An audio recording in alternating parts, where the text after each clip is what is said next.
Good afternoon and welcome everybody to the very last chance saloon. We are covering the World Championship Tour Card Qualifier here at Online Darts. Dan Simpson here joining you from up in Teesside. I am joined from across the pond. Anthony Eugenia has come along to enjoy the fun of the qualifier. Anthony, how are you, my friend? Doing well, Mr. Simpson. This is becoming a little tradition for you and I to sit and do this event, and always a lot of fun. And as you said, this is the last stand for the tour card holders. You know, what few are left that aren't in the World Championship get a crack at it today. And 44 players are vying for 5 spots, and we're going to sit through, have a little banter, and take you through this to see who punches that golden ticket to Ali Pally. Yeah, it's a very, so we've got, we're stacked already. There's clearly an awful lot of interest in what's happening today. The chat room is absolutely bouncing already. And through our team member, Jarlath Eaton, has just put there, it is the biggest day of the year. There are some tour cards potentially going to be saved today. There are some people that if they don't get through this qualifier, we won't see them on tour next year. There is a lot to play for. I suppose if you want to boil it down, the first round losers money at the World Championships is £15,000. So if nothing else, you've got to win a handful of matches today, less than a handful of matches for £15,000. So even if you can't save that tour card, there is a lot to play for today. Yeah, a lot to play for. As you said, yeah, that this is high stakes poker now for just a few players. And I was thinking about this coming into this, that I know, I'm a listener, and I listen to you guys talk a lot about, and I know you're a big proponent of that there should be a minimum payouts for the events. These are professionals and it's part of their job. And I know that that's your proposal. Certainly is. That this is, after today, we're going to have 85 of the 128 players in the World Championships. And it sort of feels to me that that's, it doesn't match up dollar for dollar or pound for pound, if you will, but it feels that that's a way that the PDC is sort of covering that is, a large proportion here of the tour card holders at the end of the year in the World Championships, with all of the possibilities that presents.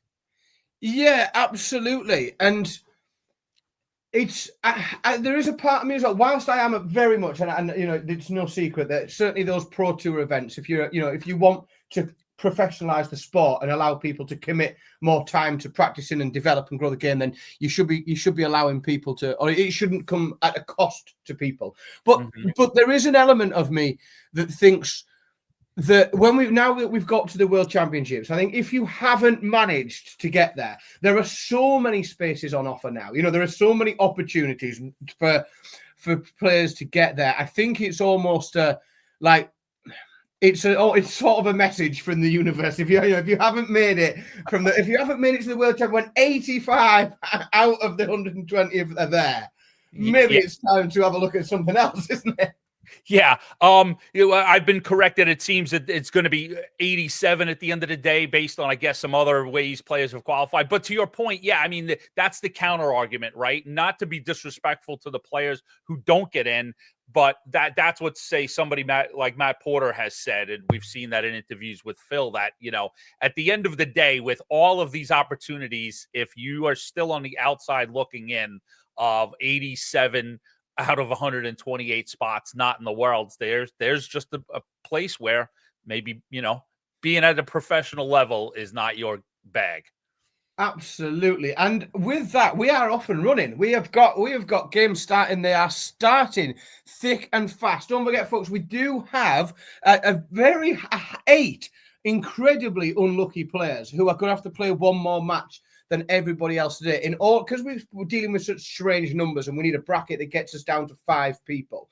We've got to then sort of go top 80, top 40, top 20, top 10, and then you're in. So the 8 players that are having to play that extra game, you'll see at the bottom of the screen that we're sharing there: Tom Bissell, Daryl Pilgrim, Denny Older-Clatter, Radek Sadansky, Jelle Klaassen, Danny Lauby, Adam Warner, and Jitse van der Vaal. What we've done, we've got a feature game on, and in honor of our guest today, it seemed absurd not to go with a North American player. So Danny Lauby and Jelle Klassen is the feature game on the screen, but we will do our best to keep you up to speed with everything that is going on. Well, might as well, as we're only very early, there's sort of one game off and everything. Let's get some predictions in from the chat room. If you're going to pick somebody, who is your banker? Who is coming through this qualifier for a spot at Alexandra Palace? And Anthony, I'll come to you first. If you had to pick a name, who do you think's most likely to come through this? Oh boy, let's. Okay. Yeah, I was perusing through last night. I guess let me also see what the bracket looks like, and I'll cheat a little bit. Yeah, I'll give you two selections. I do think chatter behind the scenes, of course, looking from a North American perspective. No disrespect, we'd love to see Jim and Danny, Jim Long out of Canada and Danny Lauby, U.S.-based player, both get in, but we're sort of hedging our bets. Success today would be to get one more in, which would then give us 7 into the World Championship, and that's been quite a while since we've had that many players in the world. So outside of one of the 2 North Americans getting in,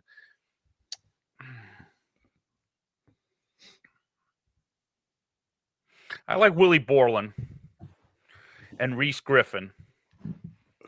Willie Borland, of course, has given us some highlight reel moments on that stage at Alexandra Palace. The 9-dart leg that he used to defeat Bradley Brooks on his appearance on that stage. I don't think there's anybody that's witnessed that would be against Willie Borland getting another shot on that stage. I tell you what is a bit surprising for anyone that's seen any darts at all in the last 18 months is that Jose de Souza is 3-0 up, averaging 107. I wasn't sure that that game still existed. I didn't think he was still capable of such, but his last go certainly the last chance he's got, I think, at saving his tour card and remaining a PDC professional. He's probably still going to have to win a couple of games at Alexandra Palace if he gets there, but he's doing everything he can to try and make it happen, isn't he? Indeed. Another name that jumps out is Andy Bolton. I will admit, yourself and Phil are much more, waist deep in the Pro Tour, so I'm not sure what kind of form Bolton's coming in, but that's certainly a name that I would watch as things progress today. Yeah, he certainly carries some pedigree. I think that if I was going to pick someone, again, sort of not so much on form, because again, with the greatest of respect to the players, if you were in any sort of form, you probably wouldn't find yourself in this qualifier. If you had built up a bit of a head of steam and you were winning matches regularly, you would have done enough with so many opportunities. So, and that's why it's a bit of a mixed bag. But when you start to look at the actual talent, I think you've got to consider Rob Owen. We saw a last 16 of the World Championships. In the last go around of the World Championships, he's just done very little other than that. And Rob Owen is one of those players. That's right. That's the young Welsh guy, right? Yeah. Yes, I like his game a lot. I love the way he talked about, his family last year and the real drive to, sort of, become a professional and put food on the table. And, this was his job and it's not just for the love of the game, but his love for his family. And yeah, good story. Yeah, definitely somebody that you can root for. And he's definitely, he's got that game, or he has a game, 2018, he went to the semi-final of the UK Open. Like, you don't do that unless you're really talented. He's 3-0 up on Kai Gattard, so he started the day well. Obviously, Rob Owen starting in that top 4 round of 40, he's not going to have to do as much as some of the other players. Rusty Jake Rodriguez, a bit of a fan favorite. He's managed to get a leg back on Jose de Souza, still averaging just shy of 105, which is highly impressive. We'll just have a quick look just to see what we've got in the chat room. I've got one little thing for you, Dan, if you don't mind. Get on that feature game match. Just draw it up just slightly so we can see the match score. Oh, well played. Yeah, let's have a look. Oh, come on. I knew that. This is my lack of competence with it. So when me and Phil do anything, right? Yep. I don't do any of this. Philip is in charge of. How's that? Cheers. There we go. Okay. There we go. Yeah, this is why Phil's in charge of clicking things, you see. But we've got it. We've got our feature game. Everybody can see the score. Stephen Burton's took a break on Adam Paxton. He's 3-1 up. Let's have a quick look through some of the predictions in the chat room. Huey's gone with Adam Hunt. Jar has also spotted Rob Owen in the mix there. Shub's gone for Jose. Well, I think did that call come when he was 3-0 up? That's an easy prediction to make at that point, isn't it? And Chris has gone with Hempel. Yeah, Florian Hempel is a real interesting one.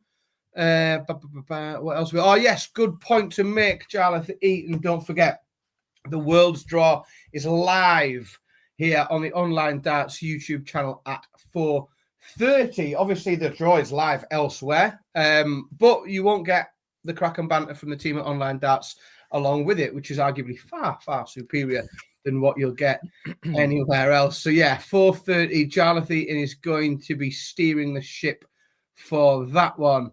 A few questions in the chat room about when I got home yesterday. I got home very, very late yesterday. I was gonna bring that up because somebody says that we've given Phil the day off, and of course he was working hard over the weekend. But so is Dan. Dan was on site at Minehead, and he got in the car, wheels are screeching, and yeah, and the journey length. I suppose if you talk to someone who lives in America, the context for the length of the journey is probably slightly different if you live in the UK. But there are a few places that I can travel to without sailing across the sea that are further away from where I live than Minehead.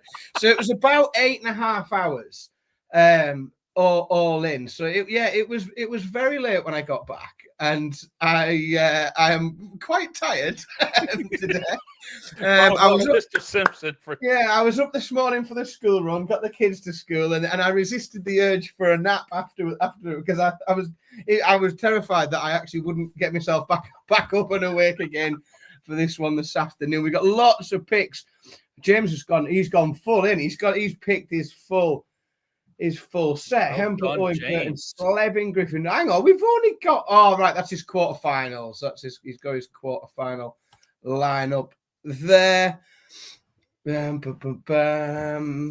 I tell you, and there's some spoilers in the chat room as well. So there's been talk for weeks about the potential of Online Darts merch become available. Certainly just before Christmas, and you might just see on camera that there's I'm modeling a particular style of hoodie this afternoon. So it could be an exciting week for fans of Online Darts. Well played. I'll talk to Phil about having one of those in the post today. Yes, without a doubt, we need to get them over the pond. 3-1. So a lot of people have picked Florian Hempel today, and a man who lives probably about 4 miles away from me in Hartlepool. Rob Grundy, 3-1 up. Rob Grundy's had a really challenging year on tour, which again is why he's here at this qualifier. But in the last few Pro Tours, just literally the last maybe 3, he started just picking up a couple of wins. And whilst I think everyone's out of form, and that's why they're here, Rob Grundy's just been playing some better darts than we've seen previously from him lately. Rob Owen has extended that lead to 5-0. Just don't, again, if you weren't aware, folks, we are playing first to 7. That is a slightly different format than we're probably used to seeing on some of these streams. A little bit different to the Pro Tour, but yeah, first to 7. Today. I think that's the counter. We were chatting a little bit coming on about, this is just a uniquely small field. And we were curious as to how they were going to have it set up. But this always makes me laugh because I always took great pride in the early days of the Championship Dart Circuit and making the fellows from Dart Connect have smoke come out of their ears about, how can I give them formats that don't make sense to a computer? And so to see the PDC just go a straight 10 groups, 10 boards, 10 groups, and we're going to play down to 5 players. It's going to move rather quickly from a board perspective. So I think, the flip side to that is give a little bit more meat on the bone for the actual match. So, best of 13 right off the rip. Yeah, definitely. And what they haven't done as well, which I wasn't sure about, is whether they would stage that first round match, or the top 8, those first 4 games, whether they would have them first and then everything else would get underway. But no, they've gone straight at it, and they're obviously trying to power through. It is a busy day for the PDC today, so I understand why they'd want to get on with that. Danny Lauby's going to maybe have to take something big out here after that 180 from Jelle Klaassen. Yeah, that looks, just by glancing at the match, I think at least 3, if not 4 180s for Klaassen against Danny. Danny opened up well, but Jelle is sort of stood firm and, taken a lot of opportunities when he's gotten the chance, it looks like. Yeah, we've got 2 players. In fact, we've now got 3 players that are just 1 leg away from the final 20. So they moved us within 2 games of a spot at the World Championship. So Rob Owen, Stephen Burton, both 6-1 up. Jose de Souza, 6-2 up. Still maintaining that average over 100, 101.52 at the minute. This is the best, I think, I recall seeing Jose de Souza play this year. I don't recall him playing this well for a long time. And if he can recapture some of that, he had a spell where he was an incredibly dangerous player, really dangerous. Premier League player, a player with a lot of confidence when his game is going well. So you get through today, play well, get into the World Championships. As you said, his tour card is on, at risk for him. So you get that, reacquire that tour card and move on to 26. Hopefully have a good showing at the Worlds, and all is forgotten, right? Absolutely. We have got our first result of the day, and it was a match that looked inevitable from it very first getting started. Stephen Burton, a 7-1 win over Adam Paxton. I've got a little fun for you, Dan. Go, come on. So, looking at the field last night, Dart Connect, as you look at a field going into an event, it'll also give you the amount of people that have subscribed for fan alerts. The Dart Connect feature that would give people a notice when their favorite player or player that they're interested in gets a game up. So, without peeking at the entry list, out of the 44 players, who would you say has the largest following from the Dart Connect notices? Oh, that's interesting. That's really interesting. That's a great question. I would have guessed, I think just because of I might have guessed it, Jelle Klaassen, Let's see where Klaassen would be. I think that would have probably been that. Not, in fact, not many, probably at the back end of this group. Really? I'll give you one little hint. Very singular player from his nation, so a lot of interest in his progression. I believe, the first player from his nation to have a tour card. I think he's in his first year, so a lot of following in how he's doing this year. Is it Haupai Puha? Nope. Oh, I feel like the clues are all still valid. I think actually, yeah, Pua's pretty up there. He's 3 digits. He has a few hundred following him. This player is more than double the player in second place. So interesting that it jumped out of me. So continent of Europe. Ooh. And I know a few other clues. Let's see. Certainly a place I've heard you say quite a few times needs to be the next place. Is it Toretta? Yes. It is. Yeah, that's right. As soon as I knew it was a place I quite liked, it was on there. Yeah, 100%. We need to do that. We need to go there now. We need to go there. I'm available for every event over there. I'll be writing to the PDC for a spot in the press room. Absolutely. 686 Dart Connect fan alerts set up for him. Second place, Danny Lauby with 365. So, That's nearly really double impressive. for Toretta. Yeah, that was a fun little. Yeah, Alex, what a lovely little factoid that was. I enjoyed that. Right, we've got another couple of results. They're starting to just come thick and fast a little bit at the minute. We're getting a few more results on the board. It was those 3 matches where they massively pulled ahead straight away. Rob Owen 7-1 victory over Kai Goddard. Stephen Burton 7-1 over Adam Paxson, and Jose de Souza 7-2 over Rusty Jake Rodriguez. And I find that an interesting one that I did think that Rusty Jake Rodriguez was going to become a player that we were almost guaranteed to see at Alexandra Palace every year. And I think it's a shame that he's not quite made it this year. How many qualifiers, Thomas? We're waiting for 5. There are 5 people who are going to add 15 bags to their bank account, at least 15 bags, by bagging a place. Another question in the chat. Do you guys ever find it strange that the qualifier for the Worlds is a different format to the main tournament itself? I'm assuming you mean that the World Championship is going to be set play.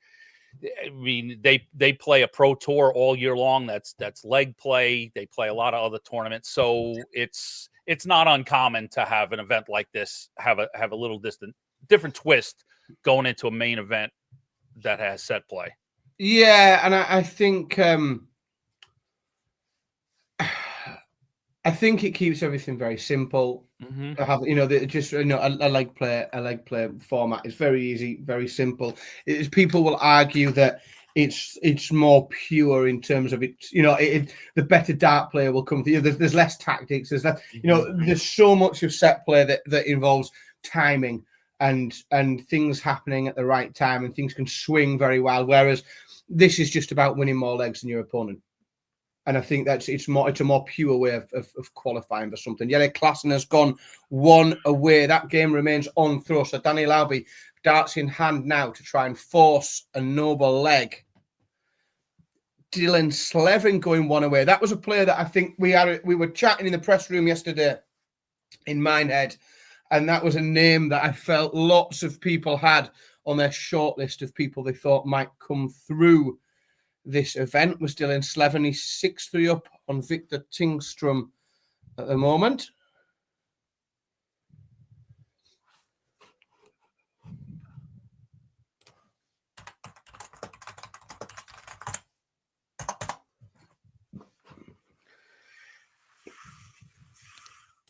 Another question from Jack. Do any of these players have a 2-year card? So if they lose today, they still would have 1 more year of eligibility. I don't know specifically, but that certainly in theory is a possibility. These are just players based on the proper order of merit. The top 40 got in, and then the top 40 from the Pro Tour. So this is based on those rankings. So certainly a player could have a second year of a tour card and be in this event. This is not playing for a tour card. This is playing to get in to the World Championship, and then the money from the World Championship will then have an impact on their ability to retain a card. Yeah, absolutely. So Adam, I'm just looking at the results that are in front of me. So Adam Paxson, for example, Adam Paxson's in his first year of holding a tour card. He's only earned just shy of 12 grand this year. So obviously hasn't earned enough to get a place at the World Championships through either order of merit. But so he's come to the qualifier. He hasn't made it. He's gone out in the first round today, but he's in the first year of his tour card. So he's going to come back next year. And Jelle Klassen gets the job done against Danny Lauby. Danny Lauby will not be playing at Alexandra Palace this year. That's certainly a disappointment for Danny. Where do we think? Where should we go for a feature game? I think Mr. Rafferty. We've talked about him. Yeah, I think that's a good. I was just hovering over there. I thought that looks like Nathan Rafferty again, a player that I didn't think would be here. And I don't sort of just mean at this qualifier, but I mean sort of in his career, really. I didn't think that he would be a player that needed to come through this route. You know, quarter-finalists in the World Youth system. We've seen him play very, very well. And I thought that he would be a player that breezed in to the World Championships. I mean, I think, you know, some of that simply is the difficulty of the field. You know, let's be honest. You know, it's a tough circuit to play on now. There's no gimmies. There's no easy first rounds. You know, the days of 18 darters sufficing are long gone.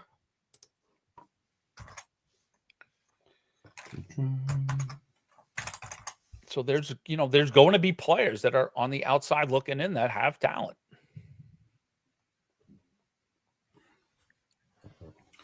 Well, that's an interesting game warming up. Willie Borland against Michele Torretta. That is a very interesting game. Both players, I mean, we now know the following of Michele Torretta is probably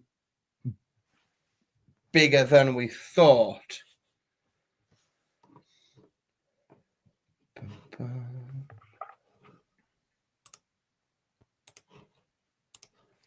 Grundy 5-4 ahead of Hempel. Darrell Pilgrim 7-3 winner in the qualifying round, the top 80 round against Tom Bissell. Again, both two players that I thought would have had a slightly stronger year than this one. Antoinette, Phil Bars there's a media day in London. So Phil and I were in Minehead all weekend. We left last night. I pedalled straight back north in order to pick up this stream today. Phil is in London because we've also got the draw for the World Championships, which is on this stream at 4:30. It really today is a real whet the appetite day, almost, and the appetizer to the main course of the World Championship. Later on today, we get that draw done, and everybody then just salivates and looks at each quadrant and each corner of the bracket and looks for those tough draws. What's the toughest group, and who's got the best route to the quarterfinals and all that good stuff. It's a great day. Yeah, it's fascinating, isn't it? Because this is the point at which we can start to fantasy book our favorite and preferred matches, and we can start to dream about some of the things that we might get to see. There are things that, there are games that no matter who you enjoy and who you're a fan of, you can't help but get excited about. And this is where we see the potentials of starting to think, well, this person might bump into this person at this round, and we can start to plot our ways through it. I'll tell you what we are going to do, because we've had quite a bit of interest in the chat room, and I like to keep everybody right. But no, I don't want to do it on that one. We are going to, in the kindest way possible, to Titus Canick and Nathan Rafferty, we're going to keep an eye on Jim Long, because we've got some interest in the chat room, and we've got people, we've got a couple of requests in there. So let's go with that. And it must be noted, obviously, nearly everybody in the chat obviously is right on top of the game, but if someone isn't aware, big World Championship this year with the expansion to 128 players. So you've got extra sessions, extra days. The seeds no longer have to wait for a match to come to them. So 128 players right from the beginning of the tournament play, 64 games in those first, roughly 10 days. So it's going to be really interesting to see how things play out in terms of the scheduling, where players get placed. I know tickets sold well, but I'm still just curious to see how those early rounds play out in terms of, the feel of the crowd and what the response is with, added afternoon sessions, all of that good stuff. Yeah, it's fascinating, and we were looking at the weekend and having a chat. I suppose the only thing we do know at the moment is that we know that Luke Littler's going to play on opening night. We know he's going to play December the 11th, and we were sort of reflecting on just how long that then is between, if he goes all the way to the final and he plays on December the 11th.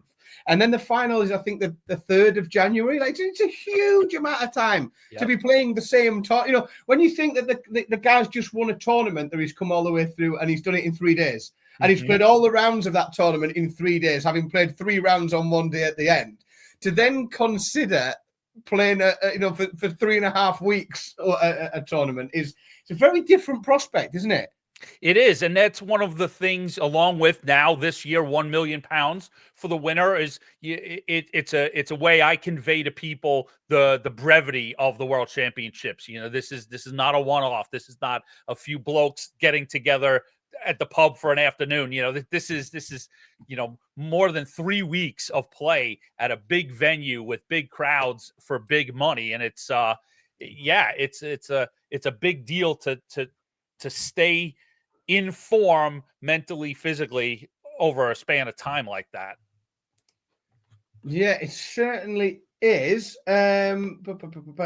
Hugely talented player that has just gone out, and he is in the category of players that will now lose their card. This is a former WDF World Championship finalist in Jim Williams, but Jim Williams has gone out in his opening game against Brett Claydon. 7-2 Jim's lost. And like, Jim Williams was he came into today as a seed. They have loosely seeded just to try and spread that out a little bit, depending on the ranking. Again, Jim, Jesus, he's got so much talent. We've seen him accomplish, it's certainly in the BDO/WDF World Championship final, semi-finalist in the World Masters, winning the World Trophy. We've seen him do some really, really impressive things. We know how talented he is. It just quite hasn't translated into the PDC, has it? No, it hasn't. And if I'm not mistaken, Jim's the player that you guys have talked about a lot of times that doesn't play as much as he should, correct? No, correct. And then sometimes he pops up and plays things that you wouldn't expect. Like all of a sudden you won't see him on some stuff that's on his doorstep, and then he'll go through a Euro tour and turn up in Germany, playing in a Euro. And then there may well be, I'm sure, but to the outsider with a lack of knowledge, there seems to be no rhyme, no reason to it. Local boy, again, I think 4 or 5 miles away from me, he's from Robert Grundy, is a 7-4 winner over Florian Hempel. I tell you that some of the picks that people have been making in the chat room, the people that they thought would come through this event, they are struggling. This is a very high pressure environment, and Florian Hempel goes out in round 1 today in his first game. And again, that's another incredibly talented player who has now lost his tour card. This was his last chance to hold on to that tour card. And again, Florian Hempel, we've seen some really impressive things from him. We've seen him do some fantastic stuff on a big stage. And I can't quite believe he's ended up in that situation. I'm very surprised to see him lose his card. Jim Long takes leg 3 to go up 2-1 over Geretz. And what that does, like, to the Hempel point, is that that now spills into Q School. Like you said, this is a very talented player that loses out on his card. So you would assume he'll be at Q School in January, and that just makes that field all that much better. And the players that don't retain their cards that we're seeing here today, they'll get entry directly into phase 2 of Q School. Yeah, and I know I had the pleasure of chatting. I won't name anybody, but I had the pleasure of chatting with a few players over the course of the weekend who are going to be appearing at Q School, and some of them have got one eye on this, and they are genuinely hoping for some players to keep their cards, make it to the Palace, keep their cards, because they're thinking, well, I do not want to bump into them at Q School, and them in Q School, Florian Hempel into Q School is a problem for everybody else because he's a supremely talented dart player. How are we looking? looking across the board. So Titus Canick and Nathan Rafferty, that is on a knife edge 3-3 there. Haupai Puha takes an early break of throw over Reese Griffin. He's 2-0 up on that one, averaging over 103. Impressive performance from Puha. Michele Terretha 2-1 up over William Borland. And Marvin van Velzen has got a break up on Leon Webber. He's 4-2 ahead in that game. Former BDO champion Christian Kist up 2-1 over Lubchik. And Rafferty down 4-3 to Canick. Titus Canick. Is that Latvia?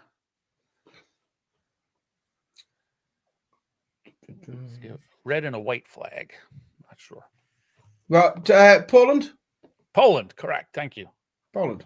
Declan, so the draw, it is a bit confusing. However, we're not going to bore everybody with it now because Jarlath Eaton, who's a very intelligent man, is going to be here from 4:30 and he will explain it incredibly well and keep everybody right on the draw. So Jarlath Eaton is going to steer the ship on that one. So we will be back on the Online Darts channel later today. And not only that, so we're here today, we're here right now for the tour card qualifier. We're back at 4:30 for the World Championship draw. And then it's the live lounge tonight.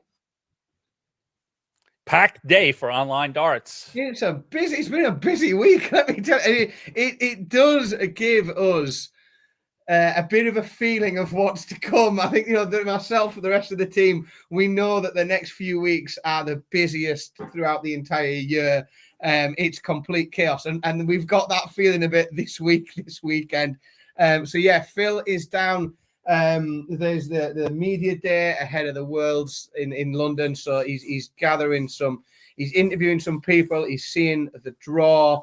The thing is, I think don't worry about the format of the draw. What will happen is some names will be pulled out of hats, and once that's complete, there will be a very clear bracket, and it'll be easy to understand from there. Don't stress yourself out. Just let the PDC handle it. At the end of it, there'll be a nice big bracket, and we'll all just we'll all have a look. 32 seeds, a couple of buckets, and away we go. That is about the best way you could possibly sum it up. Marvin van Velzen pulling away from Leon Webber. He's 5-2 up now, and that's another break of throw. Titus Canick has pulled away from Nathan Rafferty. He's 5-3 ahead in that game. Feature game on your screen. Jim Long is on throw, but he really risks being broken here by Patrick Tierets. If he can't take this 100 out, and he does. It takes him 3 darts. He gets rid of the 100. That's a big hold of throw under pressure from Jim Long. I'll take this moment to do a little shameless plug, if you will. If you haven't had enough darts today on Online Darts, tune in Thursday night, Thanksgiving evening here in the United States, where Mr. Phil Bars will actually be joining me for a live program. We're looking to go off at 7 p.m. my local time, Central. I believe 1 o'clock in the morning. Phil's going to stay up late in the UK. Join me, and we're going to chat about the draw more from a North American perspective. We'll talk about the matchups that our players have with Phil. Phil will give us an in-depth look at the players that get drawn. I'll try and give some perspective on those North American players, and we'll just have a nice little chat about the World Championship. So look up at Champ Darts. You can find us on most social media platforms and on YouTube. Marvelous. Absolutely marvelous stuff. Again, Phil Bars wants to get proving that he is the busiest man in darts. I don't know when he sleeps. I genuinely don't. The man is. I got to see this weekend again the amount of work that man can get through in a day, and it doesn't seem possible. Marvin van Velzen now 1 away, as is Titus Canick, who's just pulled away from Nathan Rafferty. Christian Kist 3-2 ahead. Haupai Puha maintains that break of throw over Reese Griffin. He's 3-1 up now, and another chap that I'll be keeping an eye out for because he's another Northeast boy from up in the northeast of England, Adam Hunt. And Geordie 3-1 up on Maximilian Shavinsky. Mike Kijvenhoven 3-0 up on Barry Van Peer as well in an all Dutch clash on board number 6.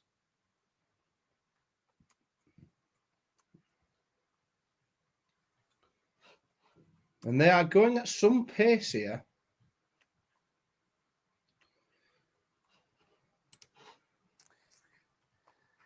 So Dan, what boards did you get assigned to this weekend? I know you were looking at the draw and you were going to float between stage 1 and 2 for a little bit. What were some of the bigger matches? I was watching one match and I could have sworn I heard you yell out, but put him away. I was obviously I don't make a big deal. I have my favorites. I like to follow the guys from the northeast, so I managed to get and see Dobie quite a bit. I did manage to see, any time that you get to see. So those in the chat room that have been to Minor before, obviously you've got 2 rooms. You've got your big main stage, and it's great. It's an arena, 5,000 people in there, and it gives you very good arena vibes. Next door in Reds, it's genuinely one of my favorite places on earth to watch darts because you've only got a few hundred people in there. It's a much smaller room. It's quite intimate. You feel incredibly close to the stage.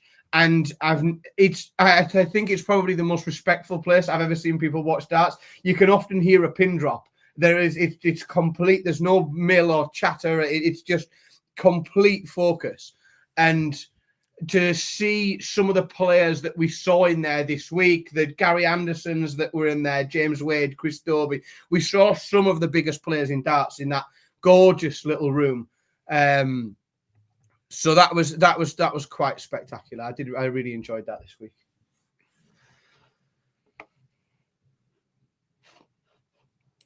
It was a great weekend. Willie Borland levels things up with Michele Torretta. That match stays on throw. So 4-all Torretta with the darts in hand. Jim Long in that feature game. He's just starting to pull away. He's a break-up. He's 4-2 ahead, and he's going to get at least 3 darts to get rid of 40 to extend that lead even further. That's a big visit from Geararts, but Jim Long, you back him to get rid of this 40 with 3 darts, I think, wouldn't you? Yeah, I would. And there you go. First dart, because like before, we saw him take out a pressure 100. So, it feels like from Dart Connect that Jim's on his doubling, which is a big part of his game. He's talked about, the pressure of doubling being a big part of his game. He's worked on the mental aspect because, Jim's one of those players who's just always had the raw talent. It's about trying to just get across the next threshold for Jim.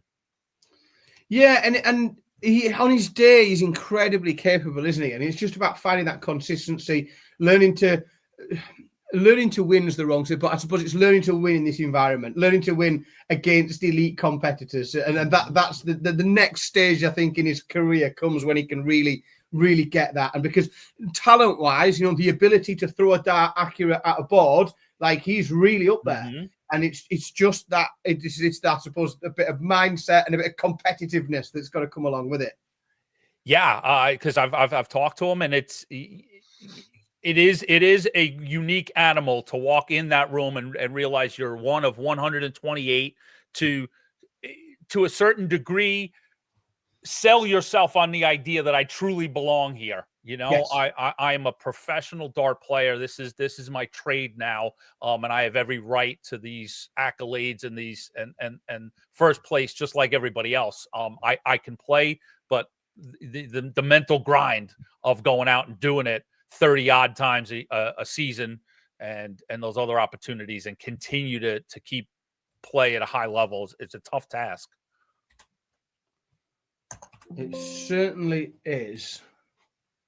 And that's why there are so few people that can do it and sustain it for a length of time. And you've got to be really at the top of your game. We've just had a big break of throw in the game on board number 7. William Borland has taken advantage of several missed doubles from Michele Torretta to hold his throw. Willie Borland has managed to steal a break off him and then opened up on throw with a big 180 max visit. So that is a huge swing of momentum in that game, William Borland. And he's gone back to back 180s as well.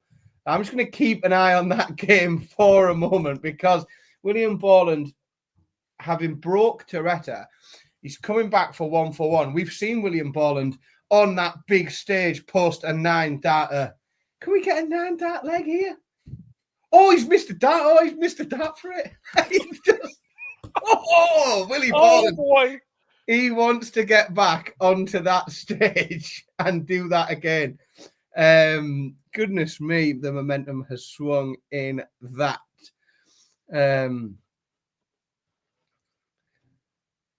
Crikey, he does come back for that as well, and he does take it out. So now 6-4 up. Borland just one away from moving one step closer across the rest of the games that are going on. Rhys Griffin's just pulled one back on Haupai Puha. Puha still leading 4-3 on there. Mike Kyvenhoven looks to be breezing his way through this game against Barry Van Peer. 5-1 up he is. Adam Hunt 5-2 up in his match. Andy Bolton, I know, a name that we talked about a little bit earlier in the day, 4-1 up on George Killington. And Nathan Rafferty and Titus Kanek have gone to a noble leg. It's 6-all in that game. That one has gone right down to the wire, and we will see who can hold their nerve. Yeah, I just pulled that up. I'll keep an eye on that. Rafferty, the first one at an out after 15, looking at 103.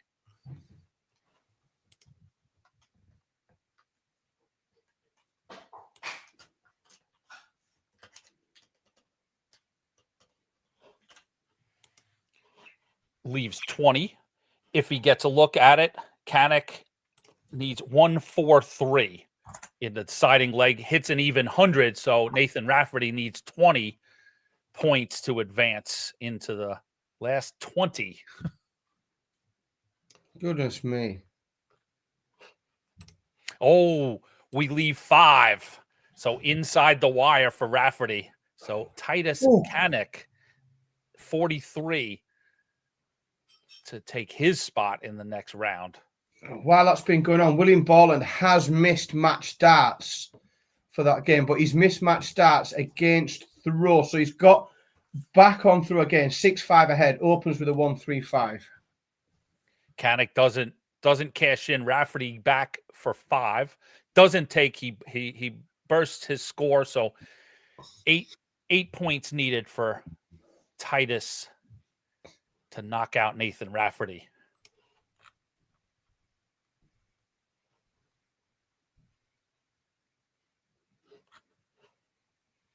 The old Dark Connect drama pause. And he takes it out in 2. So Titus Kanek moves into the top 20 at the World Championship qualifiers. Just 2 away. 2 games away, and William Borland looks to be very close to joining him. He gets down to 92 after 12. Michele Torretta back on 305 after 9. So Torretta's going to have to post a huge visit, even just, and he can't. It's another trebleless visit. So William Borland is going to get at least 6 from 92 to book his spot in the next round. He sets it up. He doesn't pull the trigger. Michele Torretta, though, all the way back on 247. Only a matter of time, that game. Speaking of only a matter of time, Jim Long is just 1 away. The featured game on your screens. And looks to be able to... I thought another treble and he could have slightly pulled himself away in this leg. But he's definitely in it. And William Borland gets it done. He defeats Michele Torretta. And that means, and this is quite sad, that Italy will not be represented at the 2026 World Championships. We won't have an Italian player. Now, all I think about that is that means that we need to get to Italy more and promote the game and get people more involved in darts in Italy. So if we can have an Italian event, that would be absolutely beautiful. Somewhere on the Amalfi Coast, perhaps. Somewhere. Dan and I willingly will go and set the groundwork and. Oh, mate, I set the groundwork. I'll put all the tables and chairs out if we get to go there. I'll quite literally set it up. I'll do whatever work's required to get us over the line with events in Italy. I'm up for it. Patrick Girats keeps the dream alive. He just clings on to a hold, 2-dart combination there. Jim Long now, though, with the darts in hand, serving up to try and move through to the next round. I'm trying to do a little research here, and I'll ask before I possibly track it down. I'm trying to go all the way back to the original slate of opportunities for the World Championship, because what I have in mind is, if you recall, wasn't there was one spot that they sort of dangled down there that was a TBC, if memory serves. That yes. Right? So I can't recall if they had, because it's sort of, I want to track down how we got to 5 spots. What a peculiar number. Well, so definitely one was because there is a spot at the World Championships that goes to the World Youth Champion. Okay. And the 2 finalists were both already qualified through the route. So Jan van Veen obviously is already qualified. Bo Greaves has already qualified through it. So that now, because you can't go then further down the bracket of the World Youth, that just creates another spot that's available. I'm not sure also, and you might probably know this more than I do. It was Matt Campbell. What happened to Matt Campbell's spot that would have been when he won the North American Championship? Stowe bunts. Well, yeah, right. And so I'll circle back to that. Let's Garrett's with an amazing 9 darts. Yeah, he puts it away in 12 to push back on Jim Long. Yes, that spot then became a wild card for the CDC rankings. So all right, and that's why we've got 3 players that have come through, if you like, the CDC rankings route: Savada, Cameron, and Bunce. Is correct? That's that spot. Correct. Yeah, Cameron as the top-ranked Canadian player, Savada as the top-ranked United States player, and then Bunce is the next highest-ranked non-qualified player.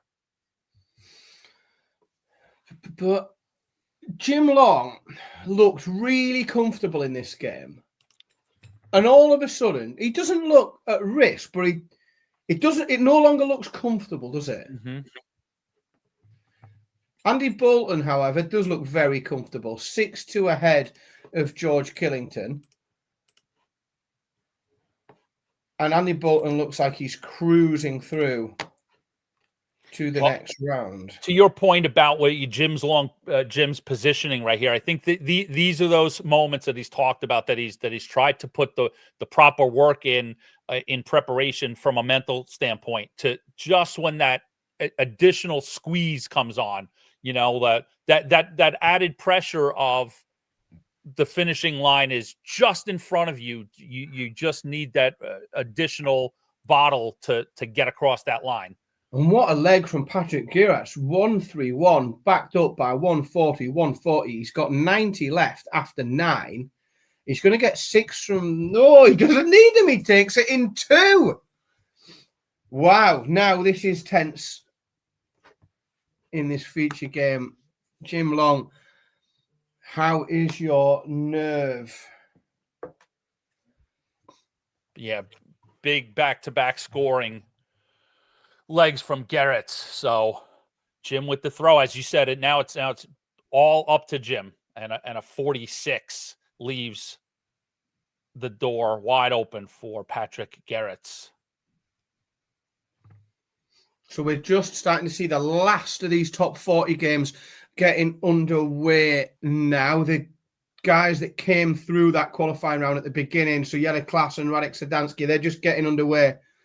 So we are rapidly moving towards the end of this round already. We are flying.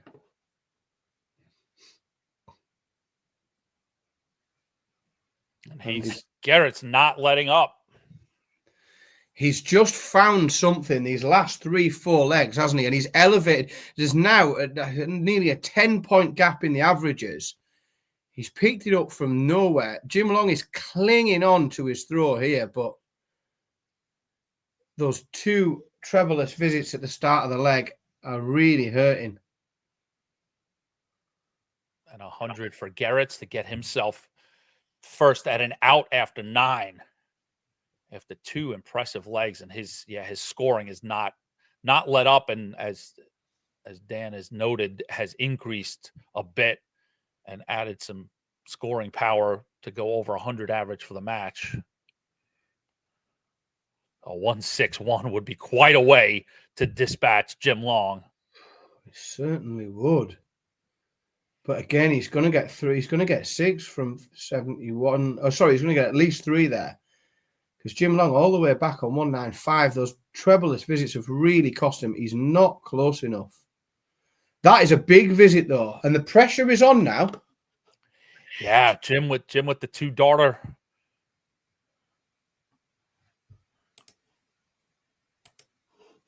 Right, if Garrett's doesn't open up with a triple. Oh.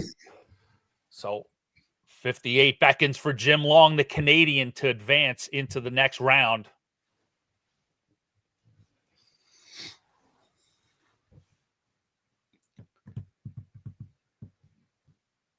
Jim takes it out in 3. North America rejoices, hope still alive. Oh, he's missed one as well. Contingent. So he's done it last start in hand, which again, I think it demonstrates that, he is able to, he can hold his nerve and he can get it done. Where will we go? I'll tell you what, let's see young Thomas Lovely Radek Sedansky. I think I think we'll go here. Hold on. While we get that set up, I'll go in. I saw 2 specific questions aimed at CDC / North America, asking what is Danny Lauby's future. To my knowledge, Danny is going to. He's committed to being based in the UK, and this is what he's committed to this this being his profession and his lifestyle. So I would fully expect to see Danny Lauby at Q School in January. The other question is, what would it take for the CDC to put on a similar to an Australian / New Zealand Premier League? And it's money, just like anybody else. Yeah. Generally, if you have to ask any question at all that starts with the phrase "what would it take," be safely reassured that the answer. Money. Money might not be the only answer, but money will be an answer. Like it will take, without a shadow of a doubt. I think we've got a bit of a Dark Connect issue here. So everything's cooking fine, and we've got the results are updating, everything's all right. But I am really struggling to get it to give me a feature game. I'm going to try a little bit somewhere else. Yeah. Unfortunately, that's in the past few months that seems to have been Dark Connects. Oh, there we go. There we go. We got there in the end. It just took a little while, bit of lambing there. We are, though, now, folks, we are warming up in some of these round of 20. And do you know what? There are some, especially if you look at the first round results, some really interesting clashes that we got to look at. Titus Canick was great against Nathan Rafferty in that opening game. He's going to bump into Rob Owen. We're going to see Andy Bolton against Dylan Slevin. There is certainly some talent involved there. Jelle Klassen 2-0 down. Greg Ritchie takes an early break of throw. Mike Kyvenhoven, I repeatedly said he looked like he'd absolutely pissed it. He was a mile ahead. And Barry Van Peer has lifted his average, has fought his way back into this game. Mike Carvenhoven has just missed a match dart. But if Barry Van Peer comes back, he's got 3 darts to get rid of 40. And he's going to force a deciding leg here. He's come from a mile back. Mm-hmm. Yeah, wouldn't you say it feels, Van Peer is a player who hasn't lived up to his potential? Yeah, I suppose, again, he's a player who I expected a bit more from. I did expect. I know he's had real struggles, and it's not a topic that lots of people like to talk about. But he's had his dartitis struggles, and some of the footage of him really struggling on stage has been a bit tough to watch. He's certainly not being.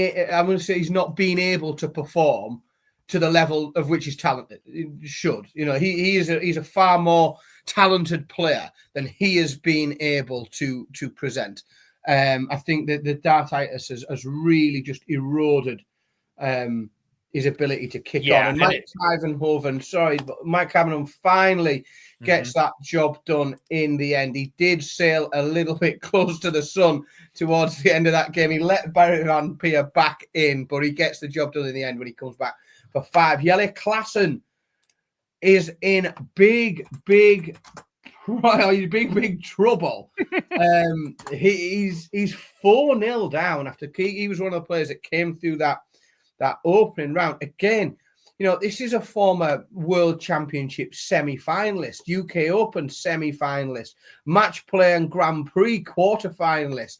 There is some pedigree behind the career of Jelle Klassen, and he's at the point here where he's at real risk of not being able to play in the World Championships.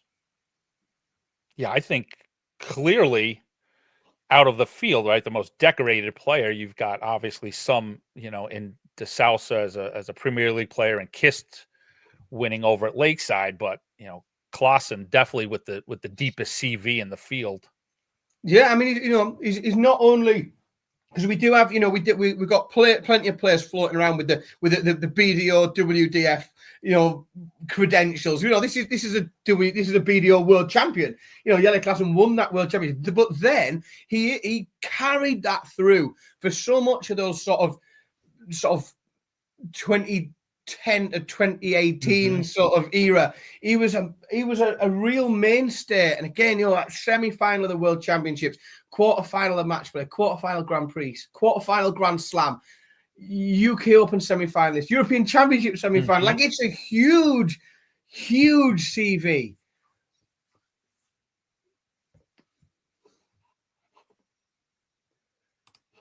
But he's going to have to do something rather special, because he's 4-0 down to Greg Ritchie. Radek Sedansky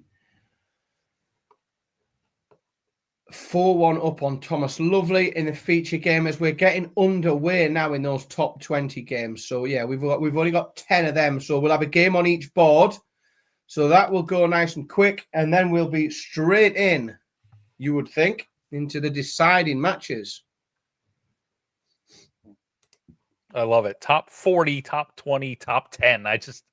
I love quirky brackets. Yeah, honestly, it's taken me. I keep having to really consciously think about it, because it just doesn't fit. It doesn't naturally fit, does it? No. It's not you need sort of multiples of 4 going outwards. Is the way that you normally think of it. But it keeps your brain working. I can't show this to my daughter. I've always tried to train my daughter. 4, 8, 16, 32. Like, this is I'm trying to raise a tournament director. Give her the like, this is we will not cover this in class. No, but it's good. It's good to learn ways to improvise and adapt to situations, isn't it? It is quite good. So just confirming, I know there's a few. The numbers, we've got an awful lot. We've got a lot of folks following today. And just to clarify once again, top 5 go to the World Championships. So the bracket has been constructed in a way that we will have essentially 5 playoffs. That's the way that we, the best way to think of it is after we get through this round of 20, we will have 5 playoffs where the winner of each of those 5 games will be going to the World Championships, and we'll keep you up to date. Shootout. Yep, that's how it's going to be. And again, it's not just a spot at the World Championship. Yes, that's marvelous, and the prestige that goes with it is quite lovely. But first round losers at the World Championships pick up £15,000. So you essentially are in a shootout to pick up a minimum of £15,000 at the World Championships. And if, because the draws are later on, if you get a winnable game, if you can pick up 1 win on the Alexandra Palace stage, then that 15,000 becomes 25,000. So huge bags of money on offer. But a player who looks unlikely to be able to pick up any of those big bags of money is Jelle Klaassen, as he's now slipped 5-0 behind Greg Ritchie. It's a beautiful day in darts to have a first round loss be worth £15,000. It's just brilliant. Yes, it certainly speaks to where the game's at, doesn't it? And hey, let's dream. Let's let everybody dream for a moment. This is not just it's easy to say, well, these guys aren't in great form. They'll get tanked in the first round, but they've picked up 15 grand for it. Like, there's £1 million on offer here. $1 million. Somebody's going to go home with £1 million. They're going to become a millionaire. Well, they're not actually. They're going to hand a large amount of it over to the tax man. But that's all right. It's not. You're not going to be a millionaire. You're going to be you're going to be about half a millionaire. But the tax man needs his bit. You got to move to Texas. No state taxes in Texas. You better believe it. Like, don't you? I'll be sending my CV out. So again, the dream looks dead for Jelle Klaassen. He's 6-0 behind now, and we've got a really interesting one on stage on the featured game. Thomas Lovely fighting his way back into this game. He's only 4-3 behind now to Radek Sadansky. Stephen Burton, who impressed hugely in his opening game earlier on. He's played some absolutely lovely darts today. He was a 7-1 winner over Adam Paxson, averaging just shy of 95. And he's carried that form in. He's averaging about 97 at the moment. 2-0 up with an early break over Marvin van Velsen. And Stephen Burton is probably the player that I've seen the best from today that makes me think he's probably going to carry it through. And Stephen Burton is a player who is right on that cusp of trying to secure his tour card and trying to keep hold of that tour card. He sits in spot 70 of 64. And other than Florian Hempel, everyone else above him is at the World Championship. So this is his only shot. He's got to get there if he wants to keep the card. But he's doing a lot of good work today towards that. Greg Ritchie is just taking it to Jelle Klaassen up 6-0. Klaassen just takes out leg 7. There's the comeback. There's the comeback. He started.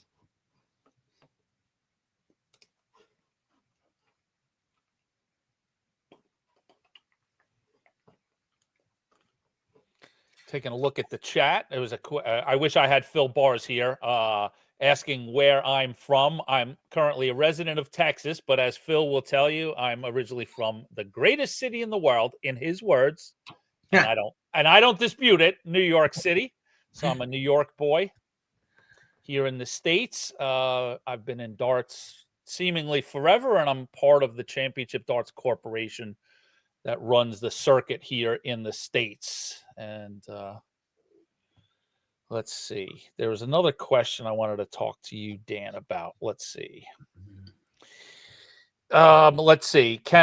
Kenneth asks, lads, do you think Luke Littler deserves to be odds-on favorite to win the World? Is that because he's starting to get an aura like Phil Taylor and nobody feels like they can beat him? So there's two parts of that.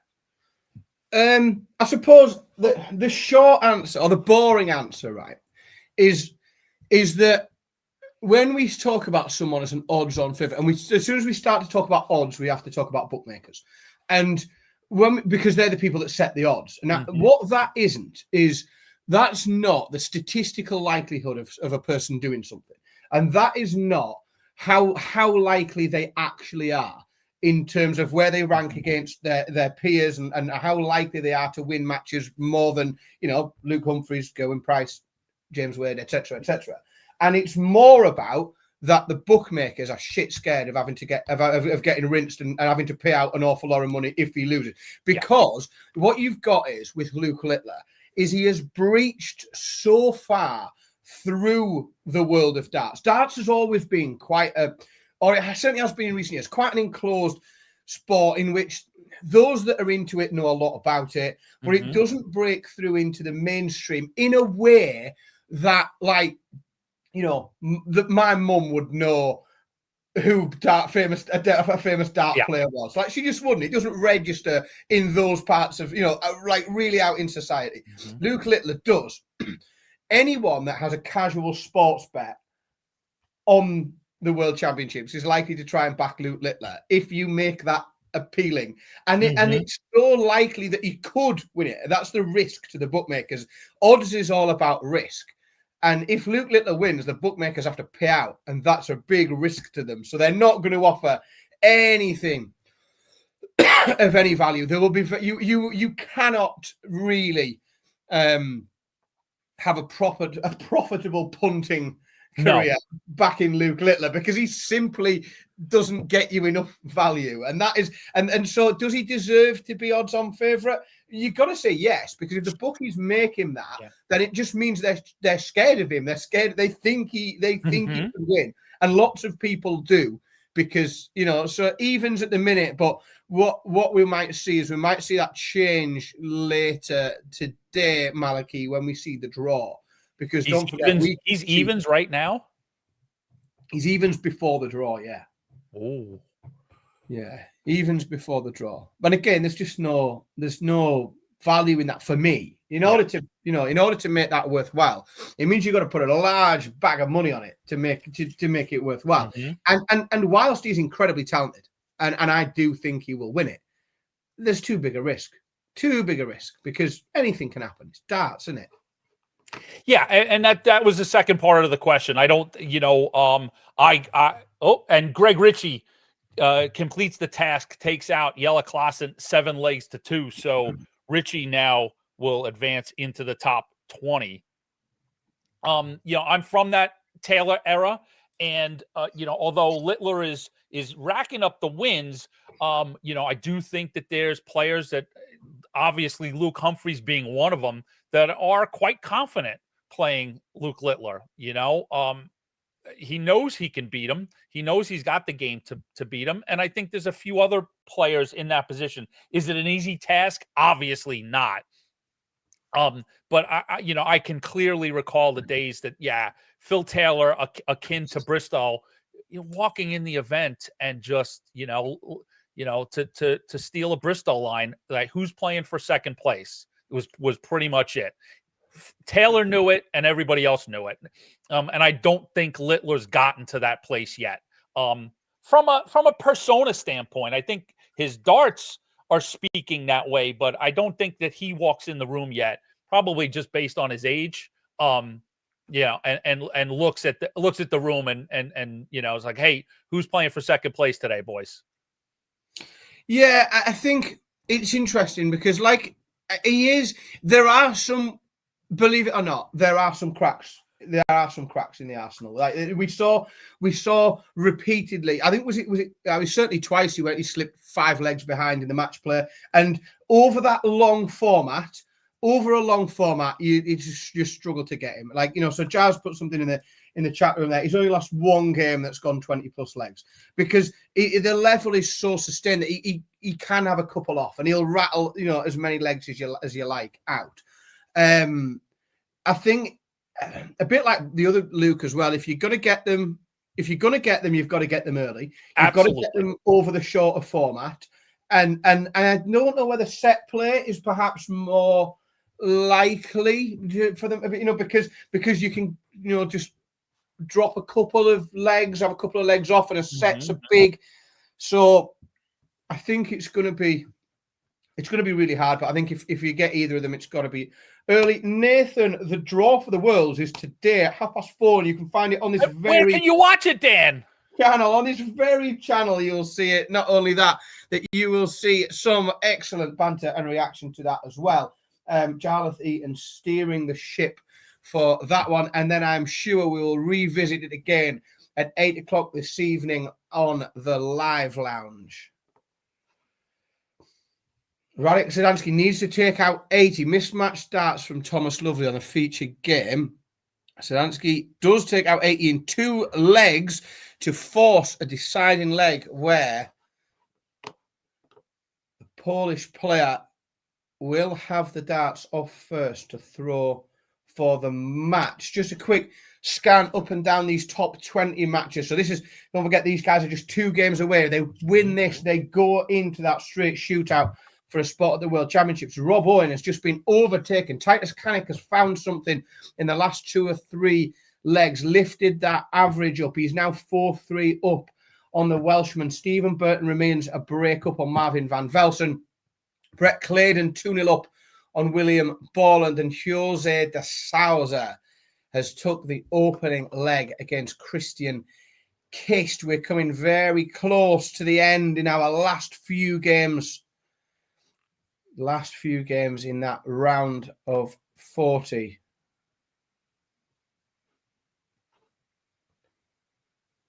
Yeah, things are going to start to move fast and furious as we approach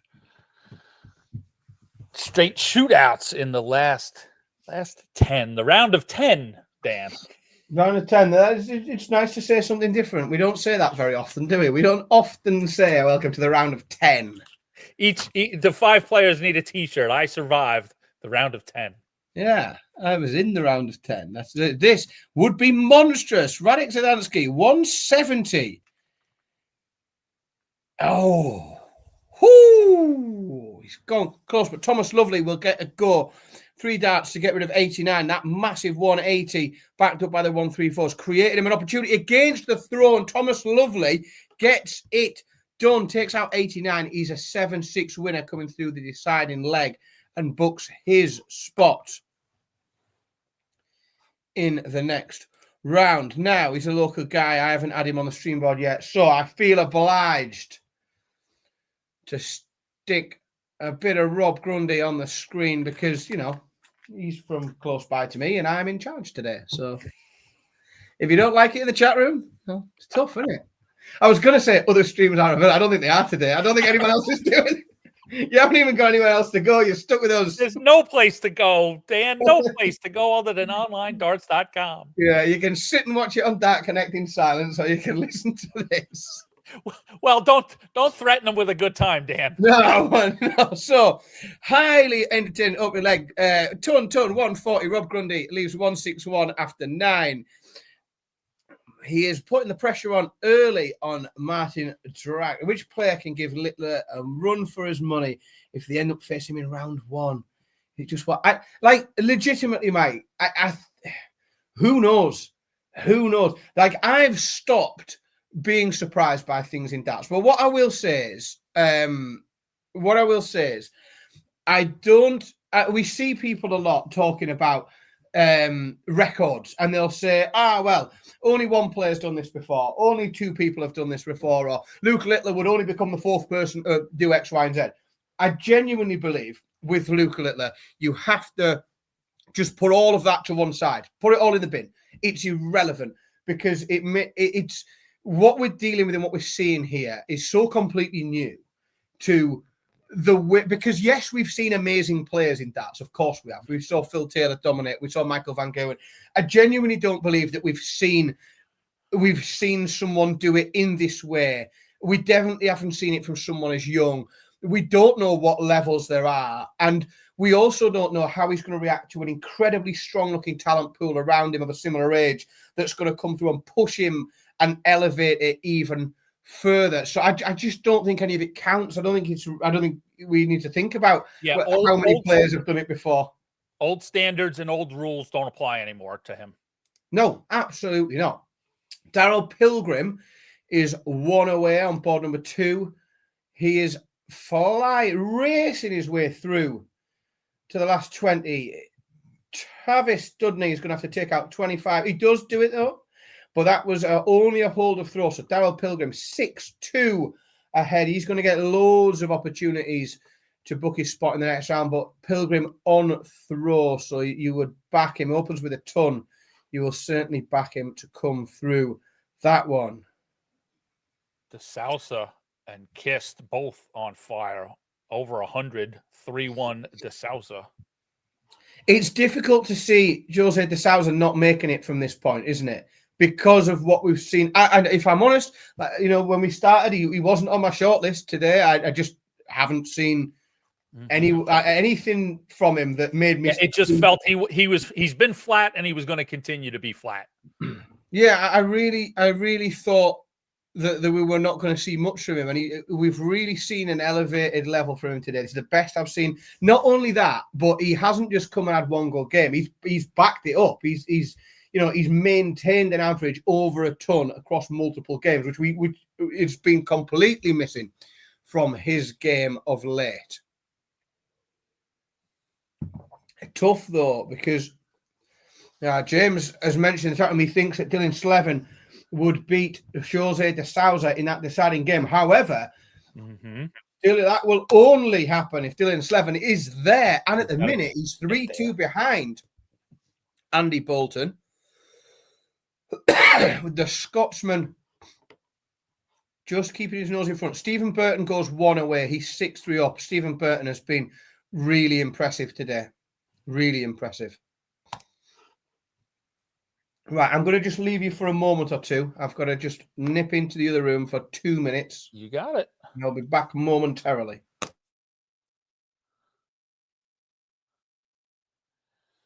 Taking a look at the bracket. See if I can update here and give you a preview. We'll take a look at what's going on there. Burton up 6-3, and let's move this over and take a look at these last 20 matches.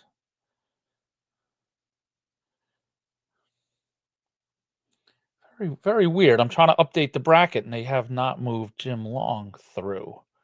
Very, very odd. I don't see Jim being up next. And who is Jim? Sorry, being a little selfish, following my Canadian.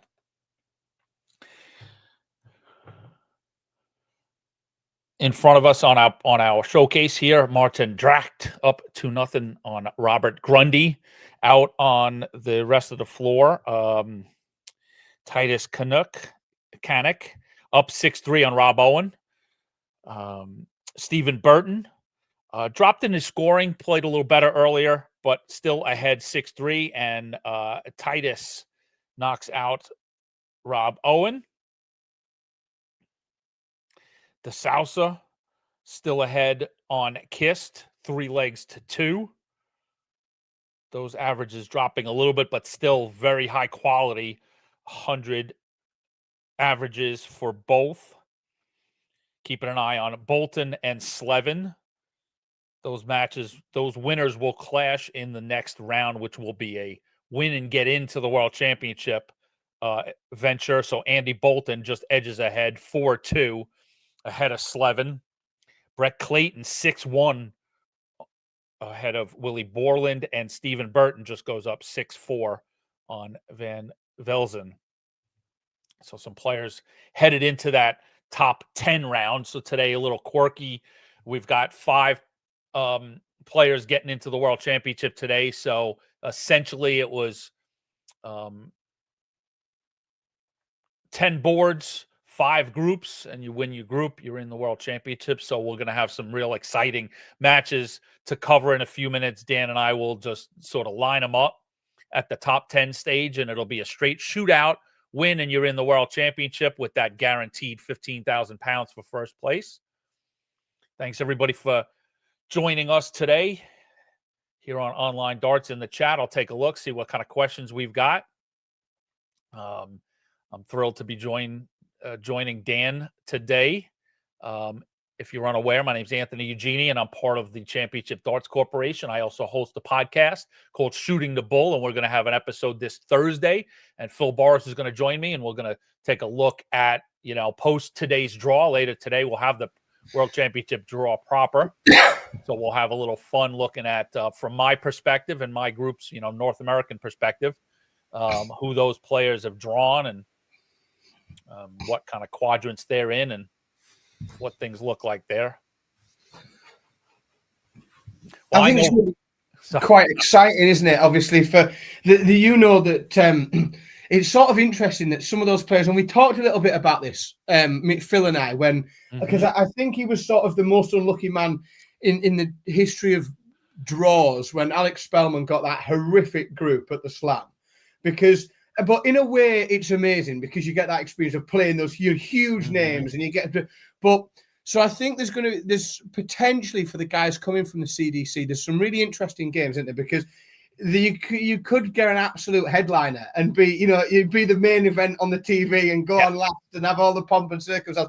But then at the same time, I don't know whether that's better than just getting a winnable game and building up some ahead of steam. Funny. Well, that's what happened in Stowe Bunce a couple of seasons ago. I think he drew to open up the evening, and then if he advanced, he would have played probably, was it Michael Smith at the time, the defending world champion on opening night? So but I understand the question, and it's a good one. Is it high profile with a very risky match, or just quietly go about your business? David asked there, how is Rob Owen's card looking? Well, his card is looking in extreme danger because so first and foremost, there are a number of players very close to him who remain in this competition. So, Stephen Burton is still in there. Dylan Slevin is still in there. So there's, Jose de Souza. So there's people that can come at him. But not only that there are a long list of people. Carol said, no, who else is there? Matt Campbell, Chris Landman, Davin Beveridge, Steve Lennon, Matthew Dennant. These players are all qualified for the World Championships. And if they pick up a win, could displace him. So whilst he does remain at the moment for today in spot 63 of 64, he looks at huge risk because what that means though, with Rob Owen sort of being not at the World Championships, is it means 100% that if Matt Campbell picks up one win, then he retains his card.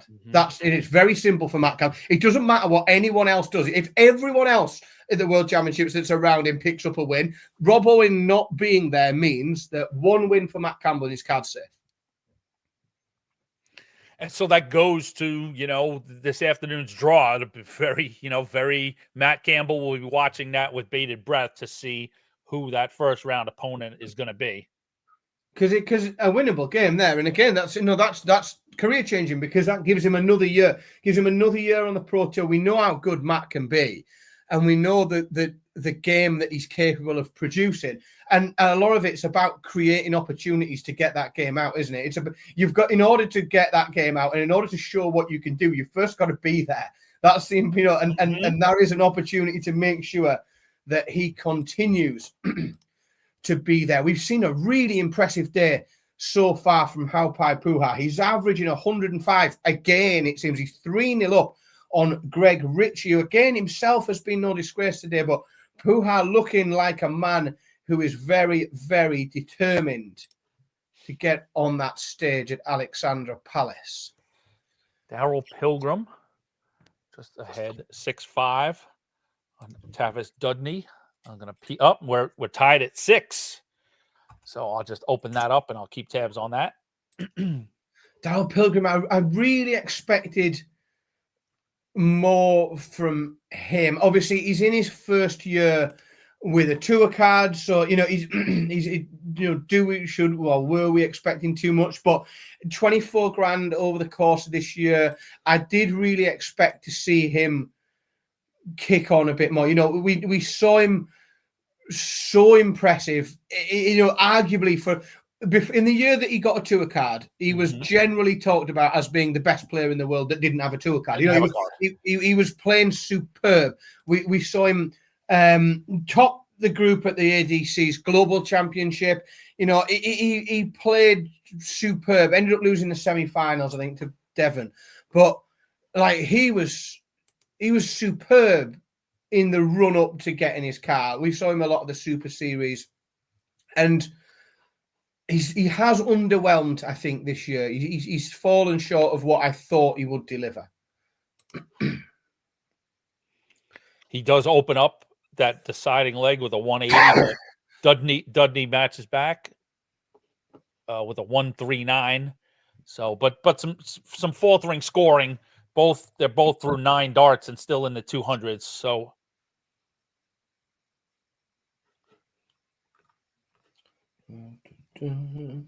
So yeah, we're just coming to the end of that top 40 group. Those last 2 games, you would imagine within a leg or so they'll be finished.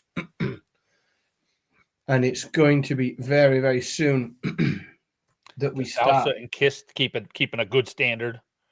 Both of them. It's a really great game, that, and Jose de Sousa has just kept that momentum up through the course of the day so far. But Kist down to 161 with de Sousa back on 285. So he's probably going to tighten it up here, but that would just be a hold for Kist. So regardless of what happens, Jose de Sousa is going to get the throw for the match, and Darryl Pilgrim is gone. Dispatched by Tavis Dudney. So up next, Jim Long takes on Tavis Dudney in the round of 20. Huge comeback there from Tavis Dudney. Absolutely. Well, very, very impressive stuff.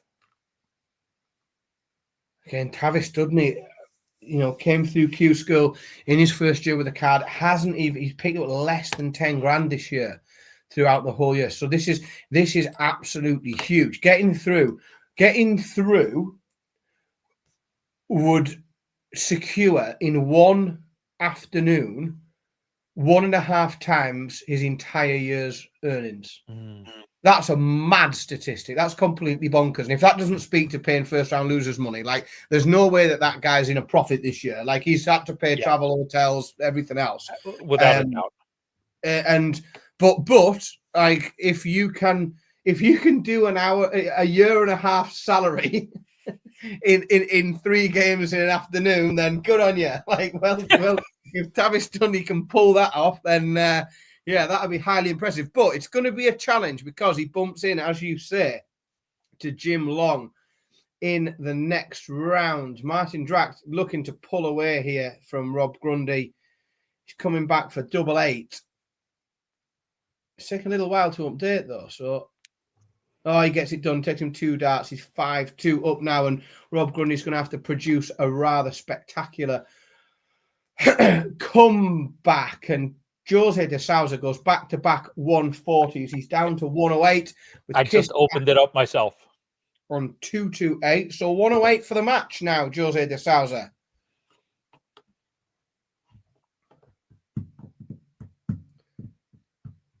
Oh, he's missed a dart at it as well. He has come inside tops for the match. Christian Kist, 88 to force a deciding leg in which he would be on throw. This is a huge visit. Slevin claws back, 6-5 down to Bolton. The winner of that plays the winner of the Salsa Kist.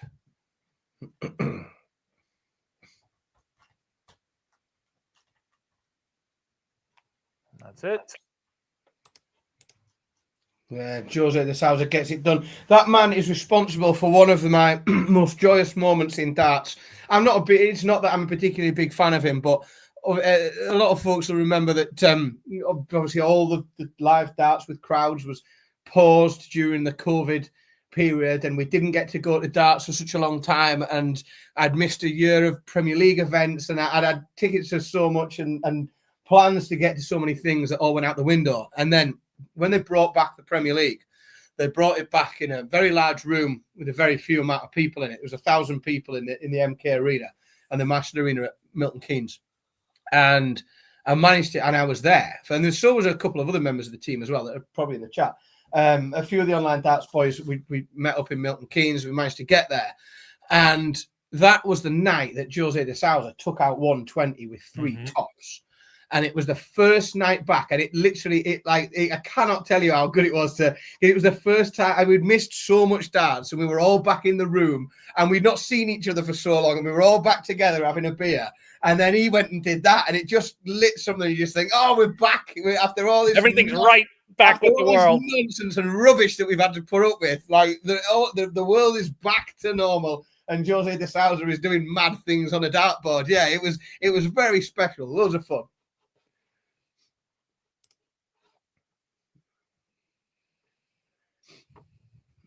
Deciding leg in the very last round of 40 game, and Jitse van der Waal is looking by far the most likely at the minute. He goes 61.80 ton.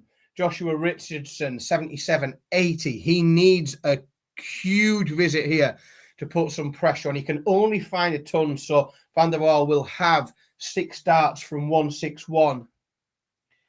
Slevin just he missed an attempt at 12, gave the darts back to Andy Bolton with 75, and Bolton cashed in on that 75 to advance 7-5 over Dylan Slevin. So we'll see a de Sousa Bolton match to get to the World Championship. Boy, oh boy! And that is that's a fascinating game. That's an interesting match. It's difficult. It is really difficult, I think, to pick, sort of favourites and most like this, because again, these guys are only here because they aren't likely to win most matches. They haven't been winning more matches than they've been losing. These guys have been losing more than they've been winning. So, but again, I think it's you take this handful of people as Jitse van der Waal gets that done. We come to the end now of that round of 50. So we're just finishing off. We've got 5 more results to close in this top 20. And then we're straight in to shootouts for a spot at the World Championships. Adam Hunt goes back-to-back legs to level up with Thomas Lovely, who was a break up there. So it's a Desmond on board number 4, 2-2. Now, I wonder if, as a tournament director, my brain looks at that I still have 2 matches in the top 20 to play. Do I sit and wait and have the whole event? Do we start those 5 matches in the top 10 at the same time? Be curious to see if they do that. Yeah, and I think there's a number of things now. My instinct says, going by what I've seen so far today, and the fact that we started everything at the same time, and also the fact that they'll want to get wrapped up as quick as possible. I don't think they will. I think we'll start to see those games getting off very quickly. And I think because once those games are over, there's no more consequence for anything else. Correct. They don't have to. The risk, of course, I think, and you know this very well, the risk of going ahead is that as you move through the tournament, the gap becomes wider and wider and wider. Mm-hmm. And if you let something go on, then all of a sudden you think, God, he's going to have to sit for 45 minutes, an hour before we catch back up. Whereas you're not going to have to balance anything out the next round on this. You're not there. It's for want of a better word, we can start to pack that board away. I think that's where they'll be. I agree. Yeah. If the 2 games, the Kyverhoven long matches were in process, I'd say they might. That you're close enough, but yeah, to a degree, you don't want people sitting too long. So play if matches are ready to be played, play them, and like you said, get people on the highway. Start packing up boards, let's get this thing wrapped up. Yeah, because this isn't, and again, I know there's all sorts of things that go into this. When you've got 3 Pro Tours in a row, people aren't rushing towards the end because they know they haven't got to tidy the boards up and they're all coming back the next day. But on the last day, everyone wants to just get on with it a little bit, don't they? Because they know they've got to tidy up and fold things away and pack the van and get on the road. So it's, you always see people moving a little bit quicker on the last day, pushing it ahead. Martin dragged within one. He's going to have to come back for 64 if Rob Grundy can't take out 144. Rob Grundy very much looking like his dream of playing on the Alexandra Palace stage is coming to an end. Little question from Robin in the chat. This isn't an interview for me, so you can tune into Shooting the Bull and we can go into more detail. But he's asking how long have I been into darts, and I've been into darts since 1978 when I was 8 years old. My parents played and got me into darts as a young lad, and I fell in love with it and followed everything from Europe through the 80s. Played, and here I am today. So yeah, this has been a lifelong love affair with this game. It's difficult to give up once you're in. It's hard to get out. Oh boy, yeah, this has been a lifelong affair with me. Rob Grundy survives, but that was just a hold of throw. And Martin Drack now with the darts in hand to try and confirm his place in the next round.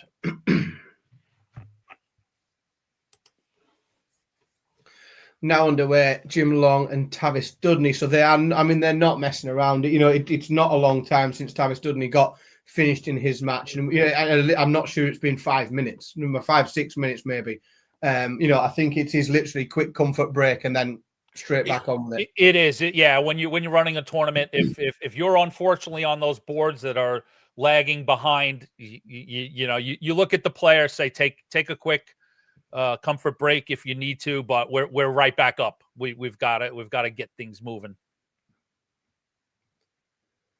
Halpai Puha goes within 1, 6-3 up now on Greg Ritchie. He's on throw again in this leg, throwing for the match, and he opens with a big 140. So Puha looking extremely likely to put his name in the mix in those last 5 matches that we'll see. And Dan, I chuckle, thinking behind the scenes. I'm sure you've heard stories is that every circuit has these players that you can't let them get to the restroom for too long, or else they disappear and they want to take too long of a break. And it's like, let's go. Yeah. And it's difficult. And I know let's be honest, some tournament directors are harsher than others in enforcing. We've seen people timed out whilst in the lavatory. We've seen people some people take a more relaxed attitude to it. I've seen people. I think that consistency is key. I think is in that. If you're going to have some rules, stick to them. But you can't apply it sometimes and not others, can you? Correct.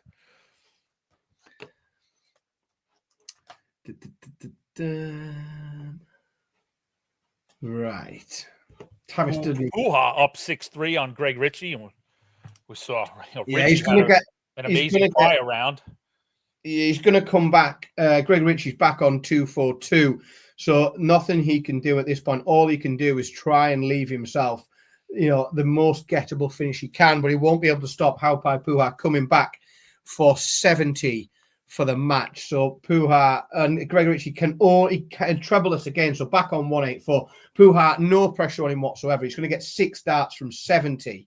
The way he's been playing today, you wouldn't expect him to need that many, because he's been closing things out in a lovely fashion today. We saw some great darts from him. He leaves double 16, so he's going to come back for 3 at double 16.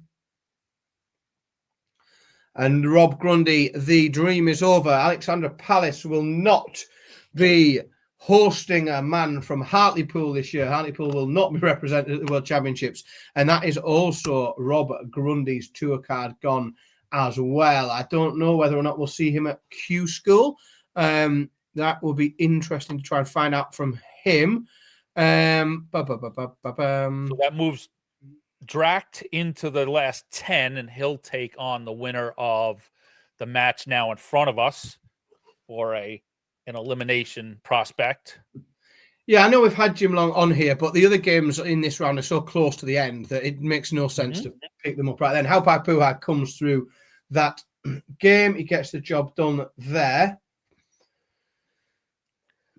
This is going to be tough, and this is getting a little bit tense.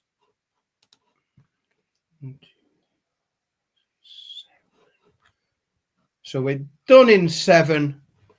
We're underway in 2, and we've got 1 still just warming up in this round. Ryan Joyce lives in Hartlepool. Yeah, I think he's not. He's not from Hartlepool though. I think he's in Hartlepool by choice, which I question the logic of.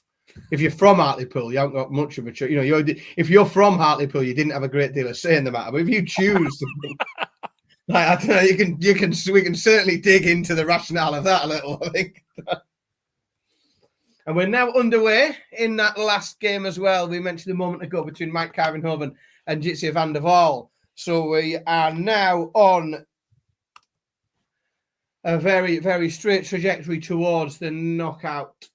Well, the all-important knockouts. All these games are knockouts, but the shootout for a spot.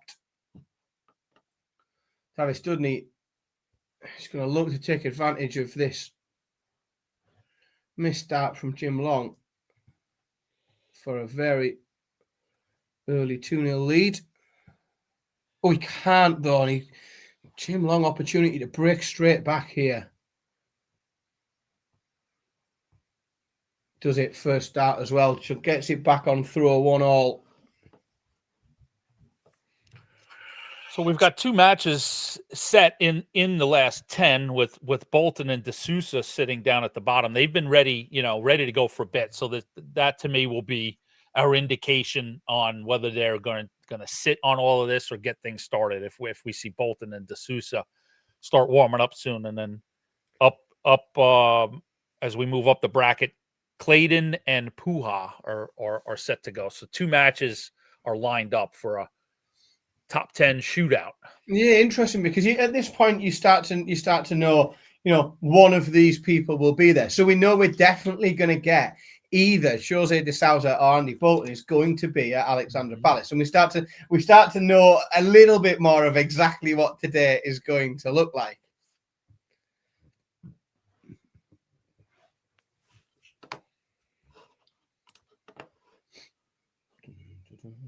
And this is a really tense game between Adam Hunt and Thomas Lovely. Adam Hunt has just missed. He's just missed that to break. But Thomas Lovely busts his score. He busts 32. Adam Hunt's come back for double 10. This will be a huge break of throw to go within 1. And he takes it first start, double 10. So Adam Hunt breaks throw on Thomas Lovely. The absolute perfect timing there from Adam Hunt. He's 6-4 up with the darts in hand. So the northeast of England does still keep a hope in this qualifier today. Rob Owens' card is as good as gone. Yeah, it's. I mean, there is probably some wild scenario in which he keeps it, but I think we'll probably find that once the draw's made today, that possibility might be removed depending on who has to play who. So then who's guaranteed to pick up some money? If we get 2 people just under him that play each other, then one of them has to win, don't they? So it's. I think it's probably as good as gone. I don't think he will be able to keep hold of it. And that's what will make this afternoon so much fun. There's so much to sink your teeth into in that draw. Oh, Adam Hunt finds a 180. Perfect timing as he's throwing for the match. Thomas Lovely follows it, but can only find 43 himself. Adam Hunt's going to have loads of time here. He's going to have at least 6 darts at 124. He leaves 76. Lovely all the way back on 278.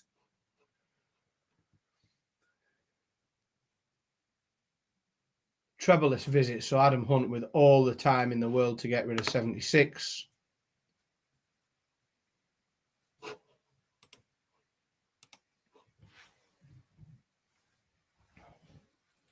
And it goes. So Adam Hunt adds his name to the list of players that will be in a straight shootout for a spot at the World Championships. He plays Titus Canick. Yeah.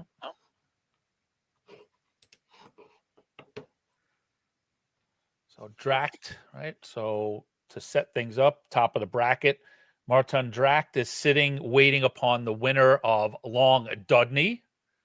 And then we move down, as right Dan said, right? That's Kanek and Hunt.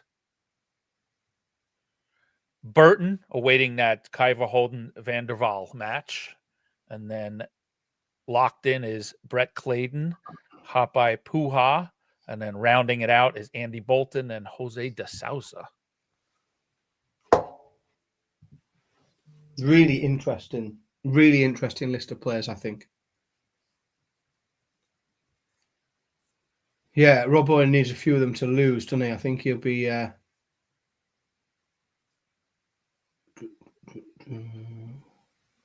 Oh, yeah. There we go. I was just going to open my mouth and say, it feels like we're going to hold everything, and boop, there goes our first last 10 match. We're warming up, so we are getting into the business end of things. And right, quick picks in the chat room. We've only got one warming up, so who's going to win? Andy Bolton or Jose de Souza? Who is coming through this match? Anthony, I'll come to you first before we see what the chat room's got to say. What do you think is going to happen here? De Souza, based on form, he's looked solid all day. Yeah, he hasn't he? I have to agree. It's nice to. I do sometimes try and just go the opposite way for Devilment, but I think it's hard to say unless Andy Bolton. Well, I mean, what needs to happen for anything else is it needs Jose to slip off a little bit, and it needs Andy Bolton to lift it a bit. They haven't been a mile away from each other. Let's have a quick look in the chat room. Malachi's picked Jose. We have got some Bolton picks in there as well. A lot of de Souza. Marcus de Souza, one last dance at the Worlds. Liam's picking Bolton. Yeah, it'll be a match of opportunities if Bolton can cash in on moments. And if de Souza gets there, like realistically, I think if he gets there, I still think he needs to make the quarterfinals to keep his tour card. Like I think he's so far down and so far away that he'd need to make a quarterfinal in order to keep his tour card. Yeah. So yeah, do I like the idea of him having one last dance, as it's been termed in the chat room, before losing his tour card? I don't dislike that at all. I've got no problem with that. And is there any player in that field that can just weirdly find themselves in the quarterfinals? It just might be Jose de Souza. Yeah, yeah, you're right. If you're looking from 0 to 60. Yeah, with the greatest of respect to everybody else, it could be, and it's simply because we know that he actually somewhere. It might be buried at the minute, sort of deep down, but we do know that somewhere in him that game exists. This is a man who has won a PDC major. This is a former Grand Slam champion, a Premier League runner-up. There is pedigree, and there is huge amounts of talent there. And if he can find it, even for 3.5 weeks, doesn't need to be for long. We are underway now in that game. Andy Bolton and Jose de Souza get things underway. One thing to note, folks, we do sometimes when we're following tournaments and things on here, we notice the formats change as we go along. We are still playing 1st to 7. We don't go up. There's nothing, nothing changes in this qualifier. I think that we probably should switch to that. I concur. I was going to say, even respectfully to the two players there. And yeah. Even with Jim Long, we've got knockouts. Let's go to knockouts. If they want to be on the feature game, they need to win this match and get through to the next, and then they've got half a chance. And correct. That's where it needs to sit for now. And it looks like that we're flowing. It looks like there as Brett Clayton and Hapai Puha are also warming up as well. So it looks like we are kicking along. Is de Souza playing well, says Daly in the chat room. Today, He's played brilliantly. Like it's something. It has taken me by surprise. Like I didn't expect it. But today he has played absolutely beautifully throughout the day. He has consistently held his average. Whilst the final averages have dropped under 100, he has consistently held a ton plus average throughout games. He started very fast. Like he's been starting games 12, 13, 14 dart legs, coming out really quickly, high averages, and he's sort of been getting ahead in games and then not giving it up. Yeah. Jim Long, I know we took that off the feature game, but he's managed to level up that game. Which, he was might be good luck. Yeah, and he was quietly go to work. He was lagging behind in that match, and then not only has he broken through to level up, but now he's gone ton 125, 125 to leave 151 after 9, and he's taken hold of this game and moved ahead of Tavis Dudney, and in terms of looking like he's going to pick this next leg up. It's an impressive fight back.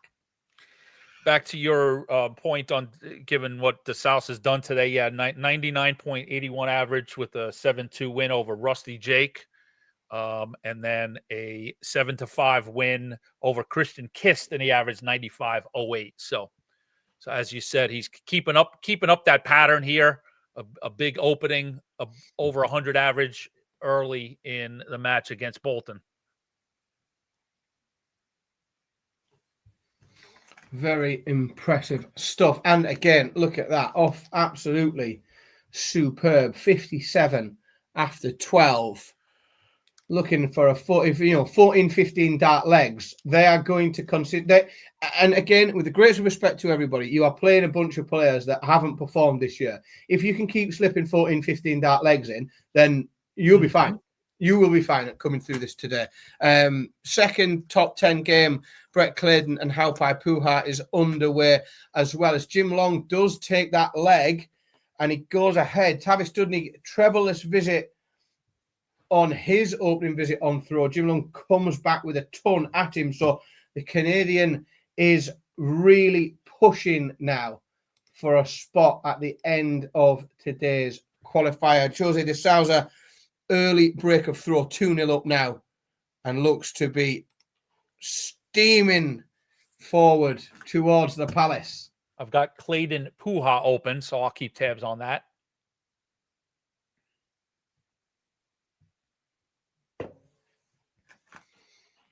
We'll be able to get to a point where we'll have everything open. Yeah, Jose. Everything at a top 10 soon. Andy Bolton has picked the wrong game today to drop his level, and this is about the worst that we've seen from him through the course of the day. Struggling to find trebles. Well, hey, there we go. The commentator's curse as he slips straight in with a 180. Yeah, certainly a day, there's no money on offer. There's no, if you're not going to make the World Championships, you might just be finished nice and tidy early and go get some breakfast. Quite right. 3-3. This one's on a knife edge as well with Mike Carvenhoven and Jitse van der Waal.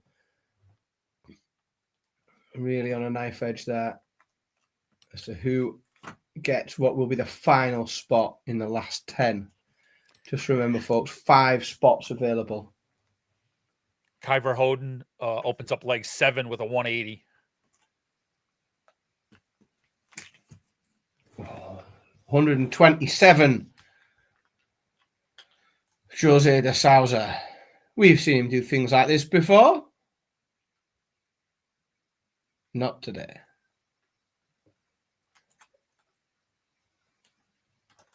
Do you think Mrs. Darts in leg 1 gives it over to Claydon with 96 left in the opening leg of that win and gets in match? Jim Long comes for double 10 for a break of throw on a 5-3 lead. We've seen him hit double 10 several times today. It's been a useful double for him this afternoon. And he gets it done once again. So Jim Long with a break of throw, 5-3 up on throw now to extend that lead over Tavis Dudney. And Jim Long is just starting to build a little bit of a head of steam up.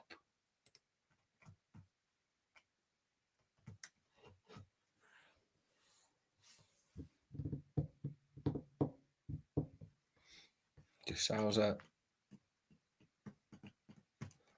popping that big 180 in.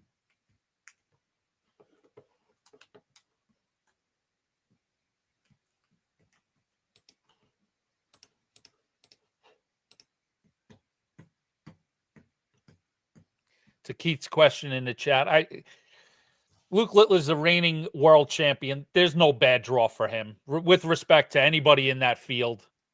In that first round, he's going to be confident no matter who he's drawn or no matter what they've done against him previously. Correct. Luke Littler is the bad draw for everybody else. That's what that is. I don't think, and don't get me wrong, are there draws, is there draws in there that I think provide more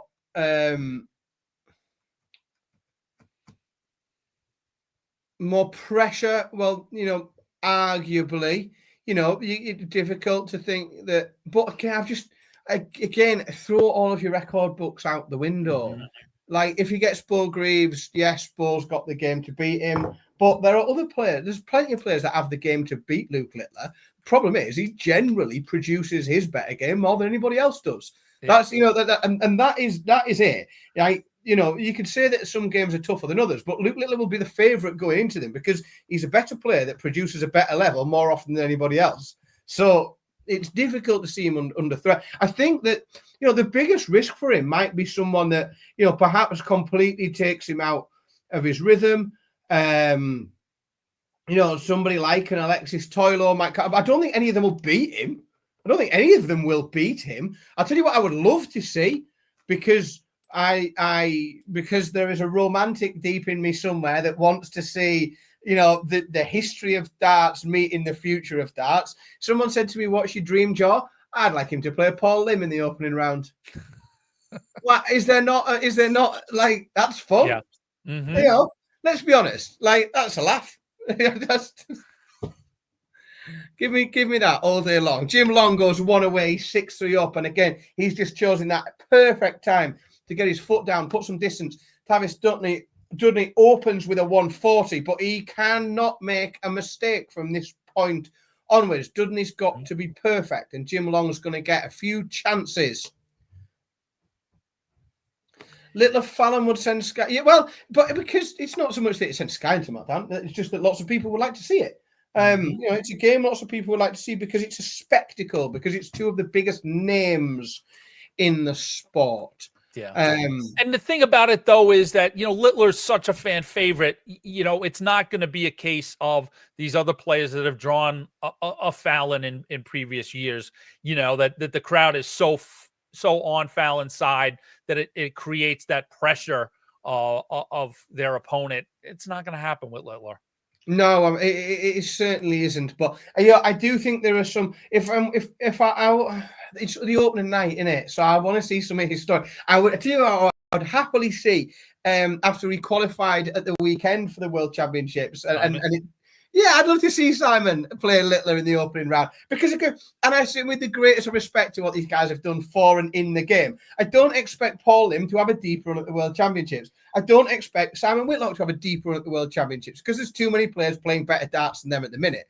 So why not give them the spectacle? Yes. Why not? I think that would be quite. Is there a better way for Paul Lim to finish his career than against Luke Littler on the Alexandra Palace stage? I don't think there's a better way to end that career. Yeah, the focus, the spotlight, a piece on Sky, and that's the thing.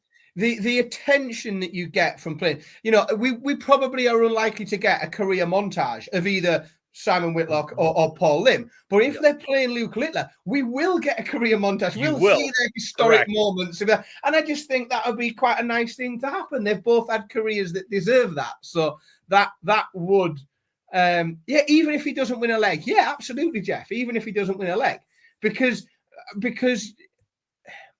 I don't expect it to be a competitive game. It's like a brilliant exhibition to start the World Championships, isn't it?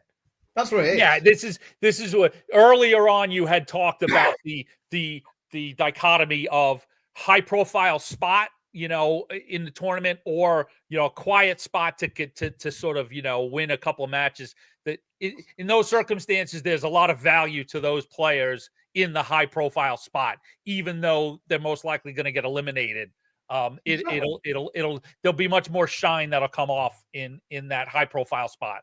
Correct. And I think some of them have had careers that are deserving of it. They've done things in and for the game of darts that means that they should get their flowers, and they should get they should get that backed up. That's pretty spot on. So we go around the board here. Van der Waal with a good 2 legs just now to go up 5-4. He was down 4-3.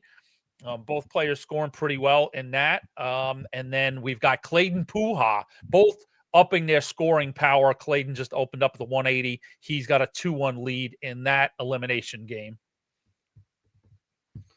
Jim Long throwing for the match here. He cannot find a treble in his first 3 visits to the hockey. He's on 3-4-1 after 9.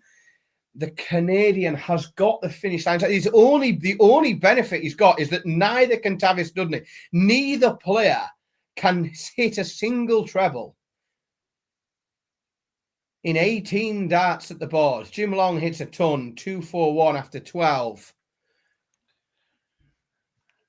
The winner of that long, Dudney, plays Martin Dracht to get into the World Championship. I don't think he will, Paul. I don't think anybody will be playing seniors next year.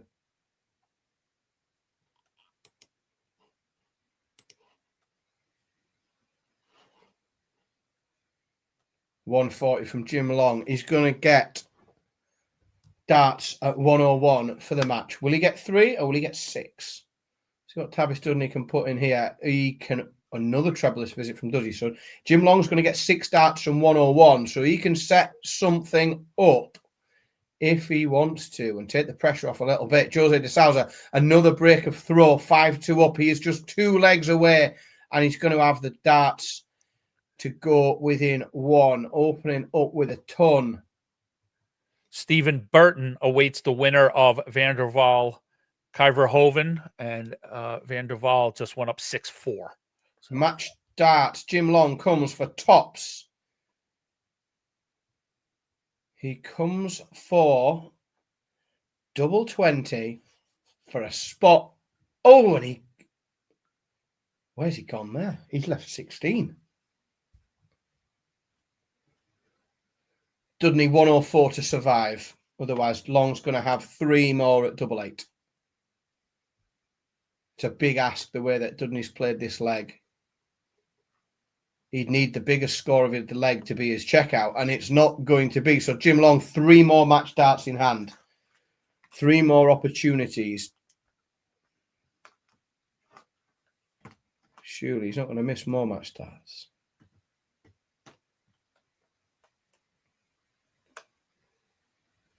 Oh, it's tense. Oh, he does.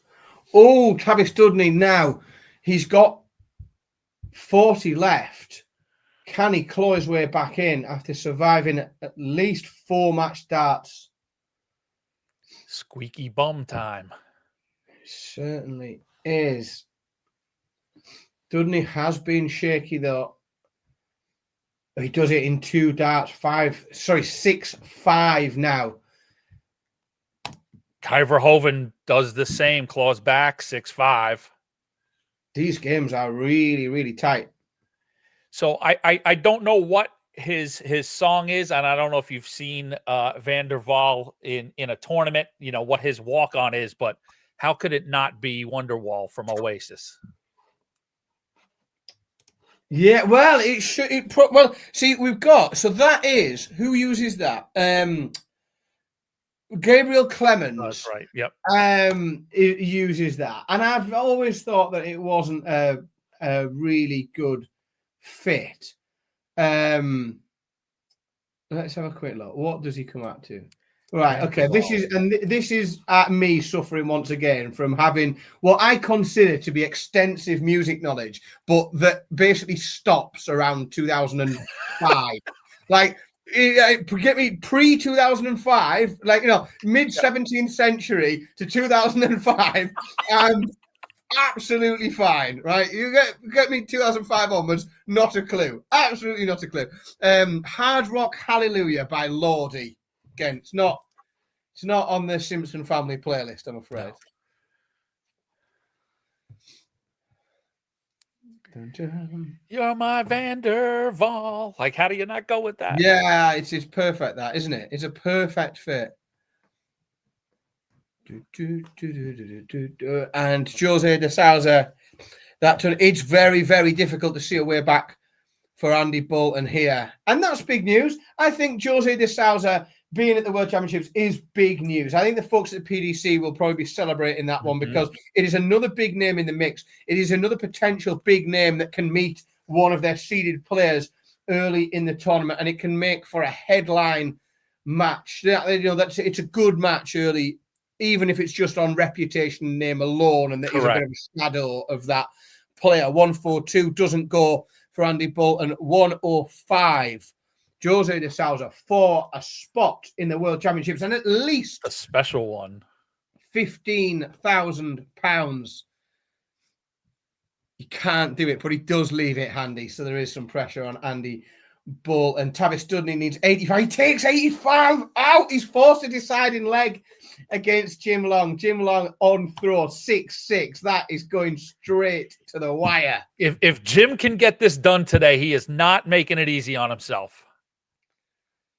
No, he's having to struggle through adversity, isn't he? It's really tough. 1-2-5, big opener for Jose de Souza, throwing for the match.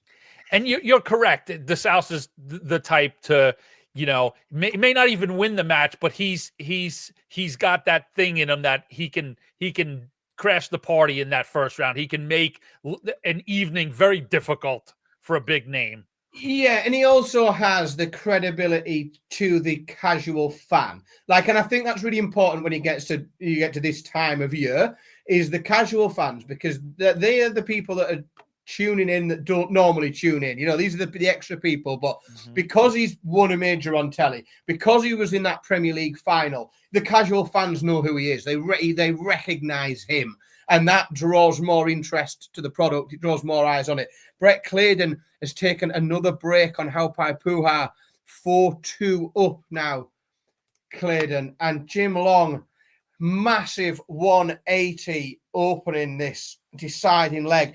Couple of trebleless visits after it, but just keeping himself in front. 137 from Dudney keeps himself 10 points ahead of Jim Long. It's very close, this one. It's neck and neck, but Jim Long still with the initiative, still on throw. Needs to score big here. Needs to leave a finish. Yep. Right. Van der Waal got through 7-5,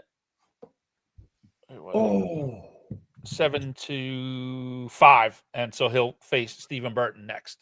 Jim Long in desperate need of leaving a finish.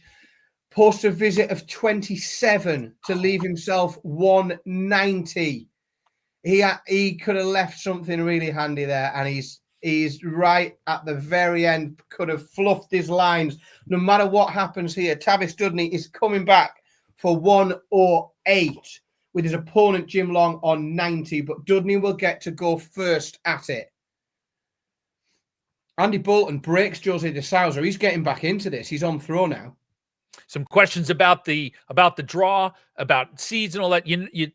Where's going to be the perfect place to put that in the chat and talk about that in a little while, Dan? Tavis Dudney, 108 checkout for the match, dispatches Jim Long. Jim Long missed, I think, 5 match starts over a couple of legs there. Had every opportunity to get the job done, and then a big 108 finish from Tavis Dudney gets him through to a deciding game. Goodness me, it's all getting a little bit tense and interesting. Fair play to Dudney, but that hurts. That hurts. Yeah, it certainly does. Adam Hunt is steaming through. He's flying to Alexandra Palace. He's 5-1 up. He's just 2 away. That game is rattling off really quickly. And what a leg this is from both Andy Bolton and Jose de Sousa. Who blinks first? And it's Jose de Sousa. Andy Bolton, he looked dead and buried in this game. De Sousa through for the match at 6-2. Goodness me. Clayton up 5-2 on Puha. How about that? Tavis, 2 last leg deciders in his matches. His opponent started on 180 both times, and he's checked out 108 both times for the win. That is an obscure turn of events. Tavis Dudney impressing Andy Bolton. I mean, if Jose de Sousa cocks this from here, my word. But on throw, oh God, it's happening. It's happening live in front of you, ladies and gentlemen. De Sousa on throw, pots a 45. Bolton comes at him with a 180. He's stolen the darts immediately against, and if Bolton levels it up, he's going to have the darts. He's going to have the darts for the match. This is completely absurd. Andy Bolton was an absolute mile away. Jose de Sousa had booked a train to London. He was there.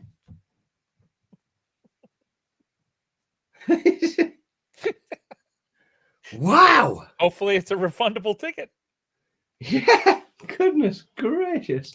Right, so we have got one game left that's waiting to get underway. That is Stephen Burton and Jitse van der Waal. That will be the final. Have we? Oh no, we've got 2. No, we've got Dract Dudney at the top. Yeah, sorry, we have got 2 still to go. Yes.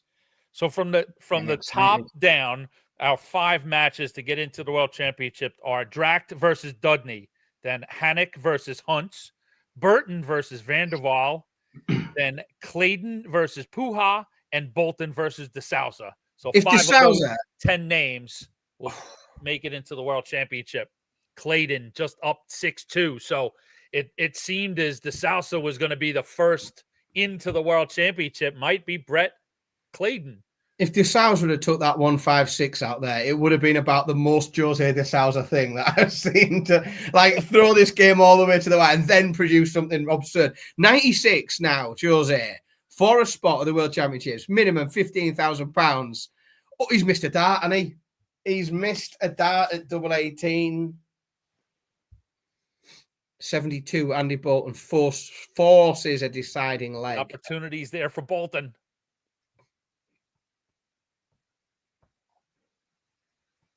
Cashes in 3 darts. Andy Bolton takes out 72. And as Dan said, steals that 12th leg and has the throw in the deciding leg 13. My word.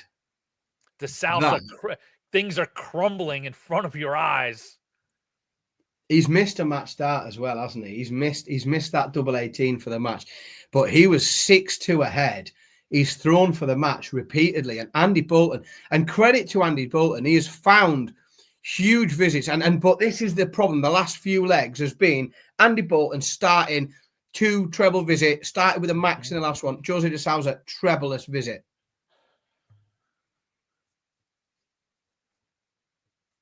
And again, Andy Bolton, visits of 140, 121. He's completely blowing de Sousa away here.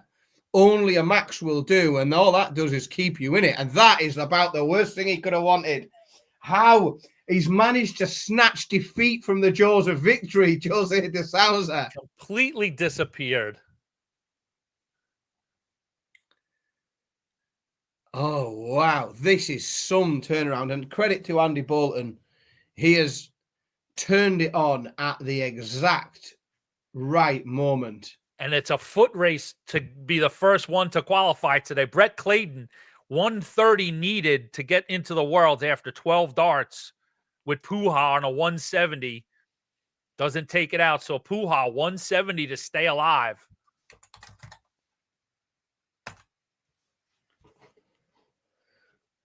Brett Claydon, a man trying to hold on to his tour card. This wouldn't get him there, but it keeps the dream alive. Claydon, 80. We've got a race here. Claydon needs 80, Bolton 40.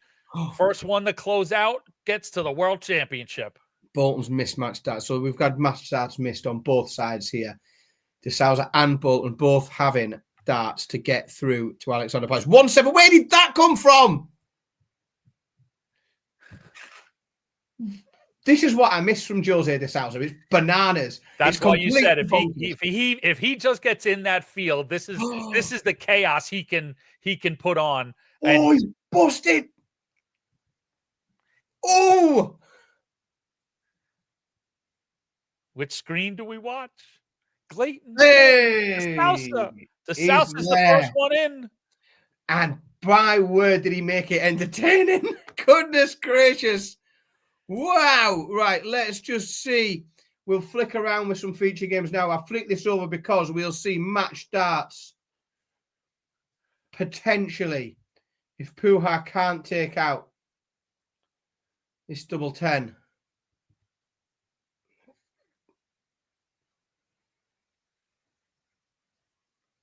Oh, and we go on, but Claydon now on throw. Stays alive. Adam Hunt is now one away. Also, in fact, I was about to say he'll get some match. That's what he won't, because Canick takes out 90 to break Adam Hunt's throw, and he's going to look to work his way back in, but he is just surviving Canick. He's trying to work his way back into it. And the two games we're waiting to get underway. You see first one now up on the board as warming up. Martin Dracht against Tavis Dudney.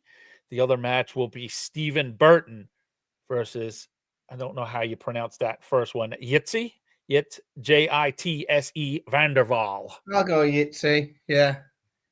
I'm happy with that.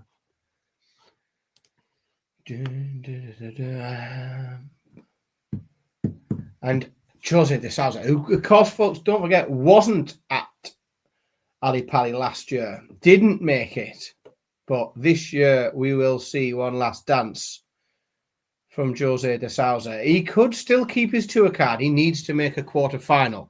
It is highly unlikely that he gets there. But you never know. You never know. Adam Hunt pops a big 140 in. He is looking to get to be the first to a finish, to try and break the throw of Titus Canick and get the job done, and also secure himself a spot at Alexandra Palace.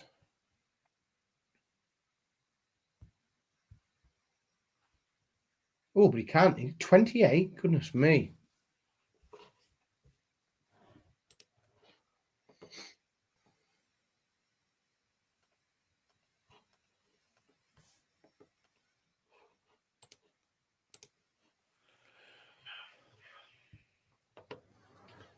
$48 for Titus Canick. He can't get it done. So Adam Hunt comes. He tries again to get this job done. He's on 98.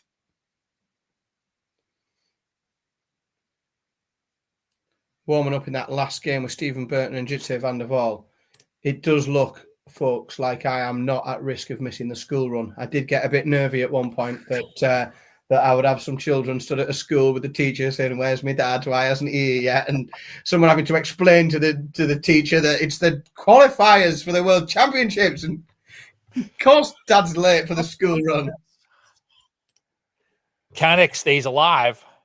Claws back. 6-5 now, but Hunt with the throw in leg 12.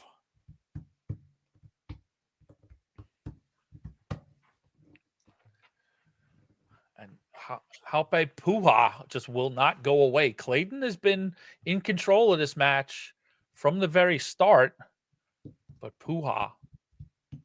Big slip, that. Big slip, 41. Again, can't make any mistakes from this point onwards. Halpai Puha, he's too close to it. But speaking of not making mistakes, Adam Hunt opens with a 46, throwing for the match. Titus Canick goes back-to-back 140s.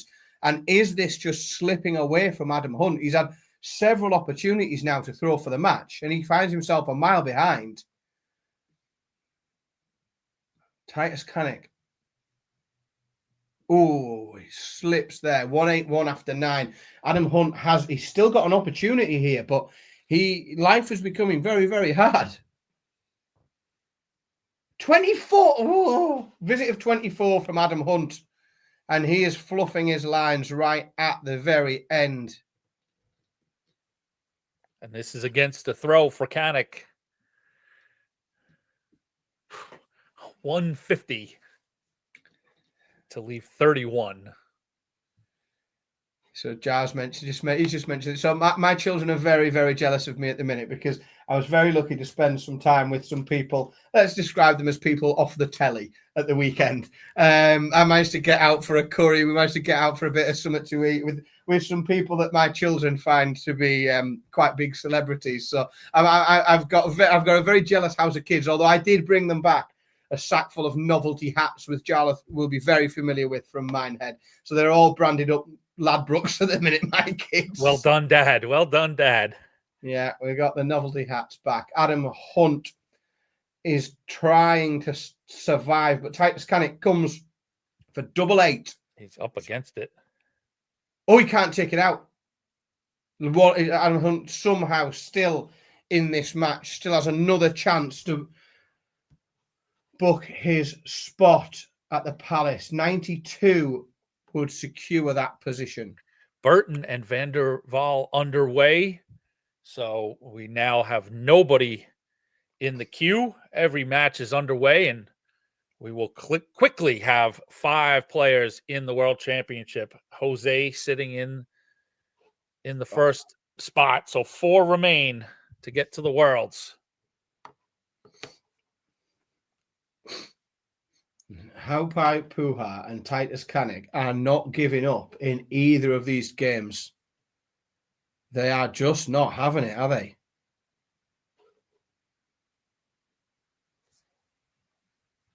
Titus Canick takes out 16, 6-all. That goes to a deciding leg, but Canick has the darts and without a shadow of a doubt, the momentum in that game.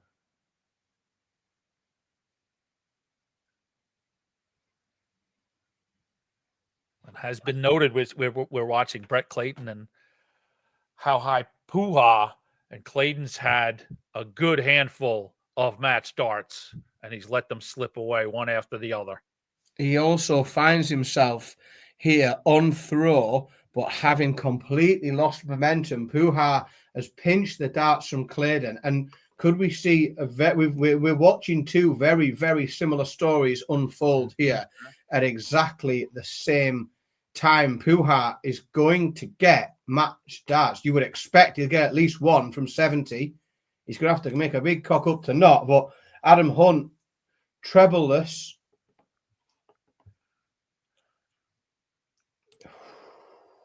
How has Adam Hunt managed to let this one slip from his grasp? Puha, 2 darts, takes out 70, ties us up at 6-6.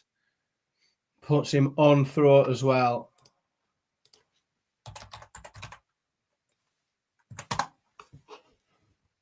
And the man from New Zealand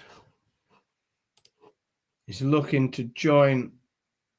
We have got a New Zealander already confirmed, haven't we, in Johnny Tata? So we have New Zealand potentially could have 2 players representing it there. Big 180 for Adam Hunt, but he needs to tell Titus Canick. There's your opportunity. 126 gets you to Alexandra Palace.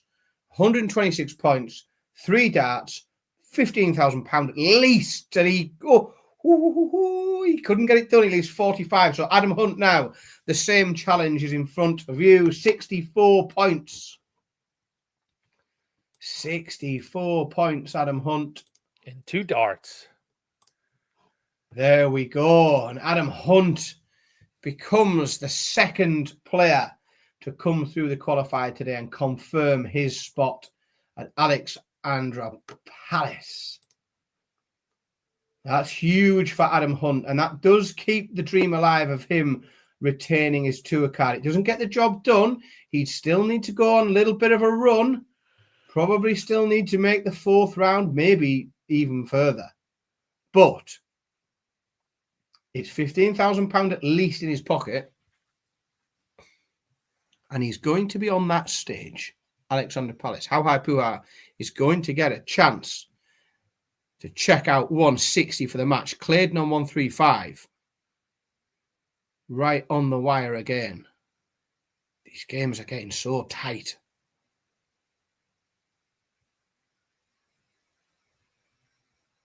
You feel that's not enough pressure. He has stayed straight. This will be the 3rd straight 7-6 to get into the World Championship. I mean, and how appropriately so. Quite right. It should go to the wire, shouldn't it? It should be pushed all the way. How High Puha with a ton. Stay straight.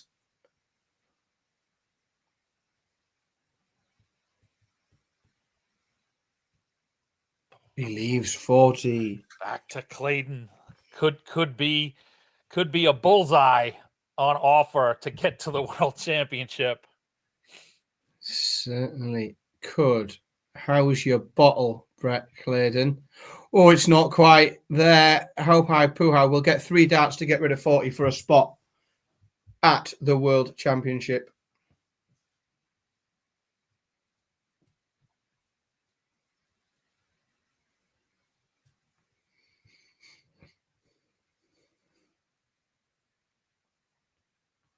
This is taking a little while. Oh, no. It goes back to Claydon. How High Puha has missed more darts to secure his spot, and that is going to feel a tricky 34.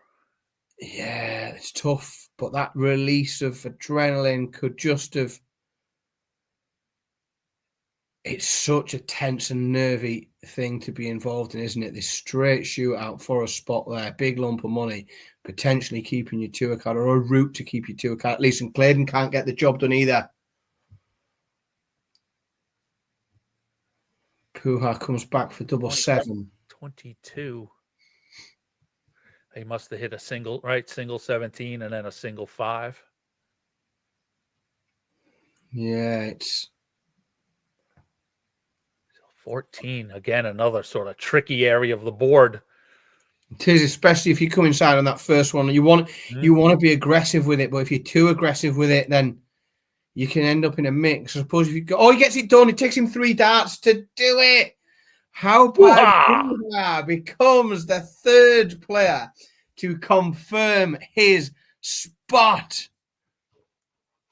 Now, what we can do, folks, is we can put this here, and we can put that there.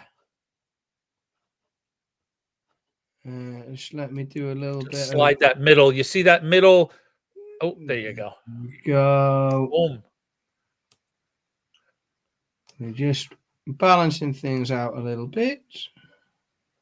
Beautiful work, Dan. Beautiful work. There we go. All right. So 2 games left, folks. They're both underway. I'm just going to pop just off for 1 minute, and I'll be back with you very, very shortly.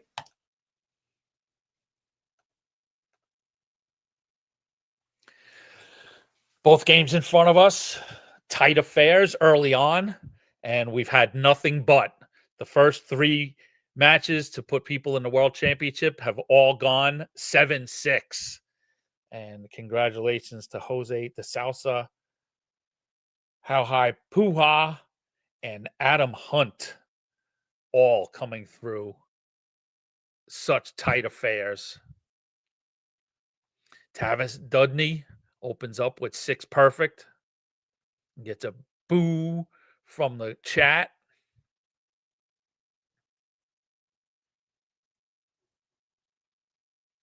So the winners of these matches head to London to the Alley Pally for the 2026 Paddy Power PDC World Darts Championship. That's right, Rob. we needed that 9 to go in. For Dan would be on the ledge. What did I miss? Dudney opened up with 6 perfect. So the whole the chat was like, sure enough, Dan walks away and he's gonna miss a 9-darter. Oh, that would be typical. That would be very typical of something that would happen to me. That's exactly what goes on if I stand up and go and walk out and do anything else. Goodness gracious. Again, we're keeping level, aren't we? We're not seeing. I mean, and well, to be honest, where we have seen someone sort of take the initiative and race off a little bit, we've seen them close down. These games have gone so far to the wire. Nobody seems to be able to just race ahead and get the job done, do they? No, exactly. DeSauce was the only one to really open up a lead, and then he gave that up. But yeah, they've been pretty close, and these two are no different. And somebody mentioned earlier, it was interesting. All 5 matches featured, I think, a UK player versus a overseas player. So we've got one Englishman and Adam Hunt through, and 2 overseas players in Puha and DeSauce so far in. So here we've got 2 matches between an Englishman and a Dutchie. I don't dislike the lineup so far. I really don't.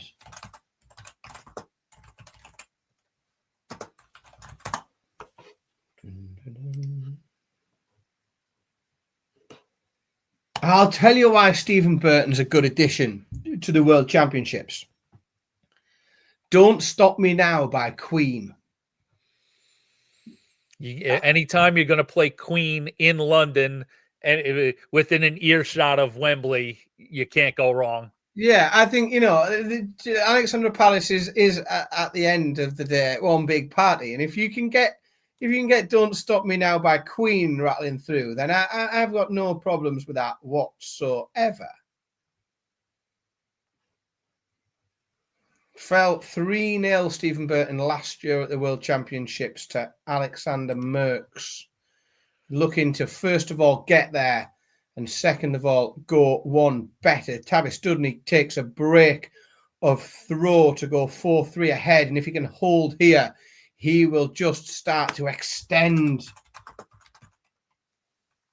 his likelihood of being able to book his spot. Tavis Dudney, young player, only 21 years old. Again, I tell you what, it's terrible. I shouldn't do this. I shouldn't root for people based extensively on the walk-on music and how much I'll enjoy seeing it coming to Alexander Palace. Why not? Go ahead.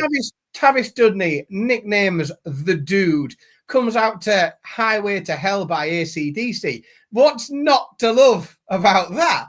What's not to love about that guy coming out and walking out to the Palace? He's hitting every button, just nailing it. Yes, please, more of that. And if he finishes the day and gets in, he's certainly earned it. He's come through in big moments with big results, as somebody pointed out earlier, in big decisive legs, opening up with 180s. 2 times, what was it, a 108 that he took out in both of those legs as well, coincidentally. So, there's just moments.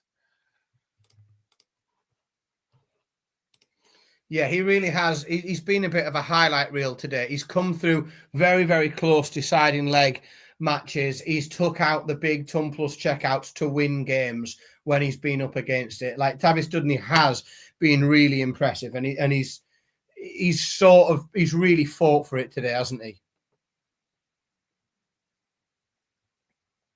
Yeah, he can look back at those moments and really build on those as he heads, if he holds on and heads into the Worlds. Just the knowledge of under that pressure situation, take on that and build it. Yeah, and he's going to get a chance to pull away and go 2 legs away at the minute as Dudney comes back for double 10. Drac looks like he's missed starts there to level the game up on throw, but this would be a big break for Dudney if he can get it. Pressure on this from Jitse van der Waal as well. He takes it in 3 darts, levels up 3-3. Burton still on throw.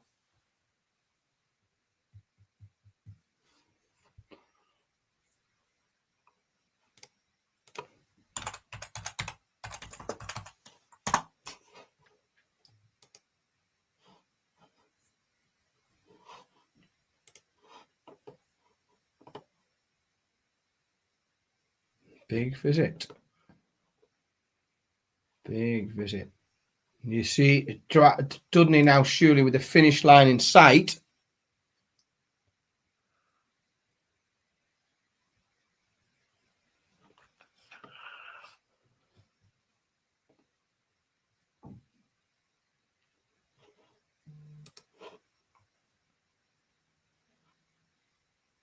Good opening from Burton on throw in leg 7.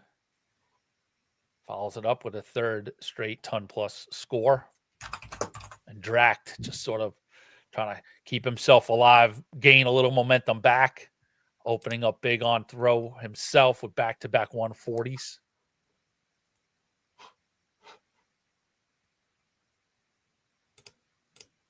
Third straight 140 from Dracht. Wonderful leg 7 from both players, Burton and van der Waal.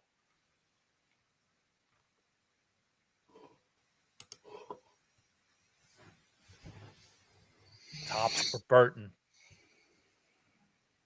Takes it in 2.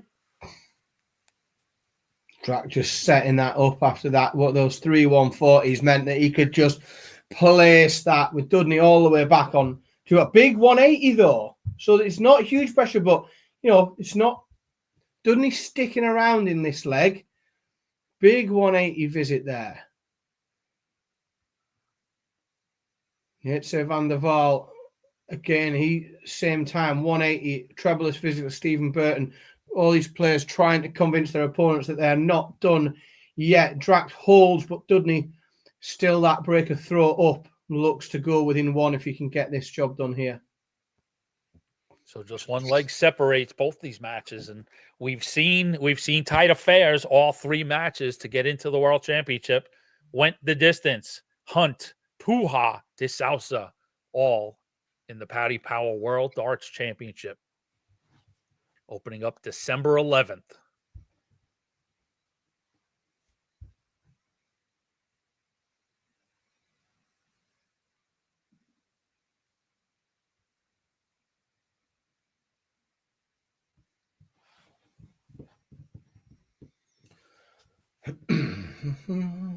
Jitse van der Waal looking to just leave this handy.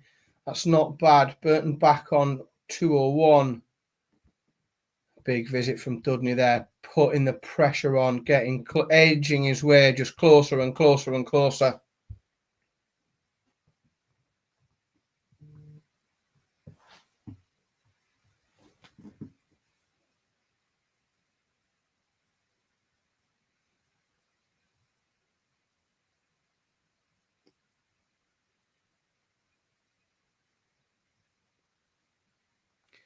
Van der Waal 39 to tie things up at 4 apiece. Dudney looking to go two legs up. Needs 88.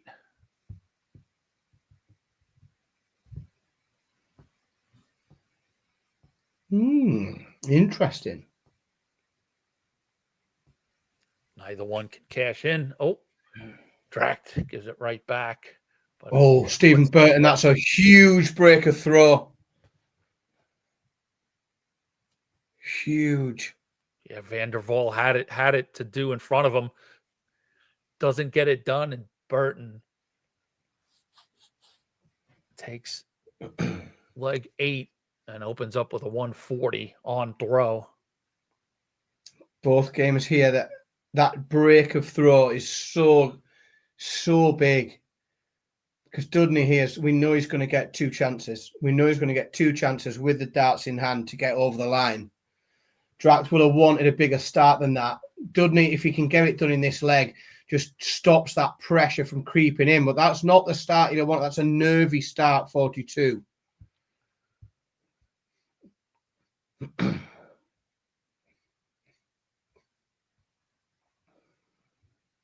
Burton just being put under pressure here, but he's managing just to keep Van der Waal at bay. Big 180 from Dudney. Huge 180.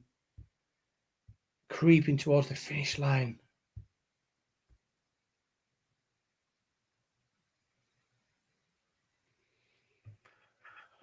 Both matches just so comparable in averages and score lines.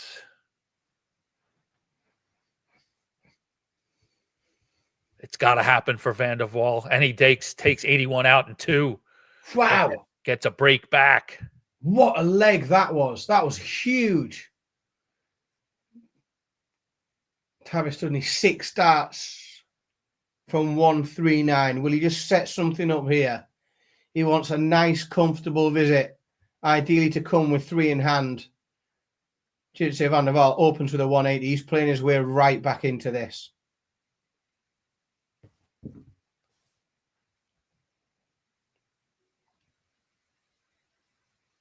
Tavis Dudney, 80 points between him and Ali Pally.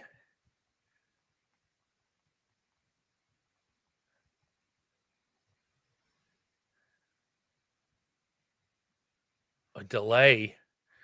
One imagines maybe a handshake, a congratulations, or a devastating miss. Oh! Tavis Dudney misses a dart for the spot in the World Championships. But this is a real outside hope for Martin Dracht. 148. He hits the ton, so Dudney comes back for double 10. He's going to get another chance here to secure that spot, the 4th spot of the day. And he's there. Congratulations, Tavis Dudney, as we talked about, came through in some really critical moments today. So it just, what an earned effort from Tavis Dudney to reach the PDC World Darts Championship. Yeah, player in his first year with a tour card, he's only picked up $9.5 grand so far. Again, more than 1.5 times his earnings so far. He's just picked up in less than 3 hours. Huge 3 hours for the career of Tavis Dudney. Huge lump of money guaranteed.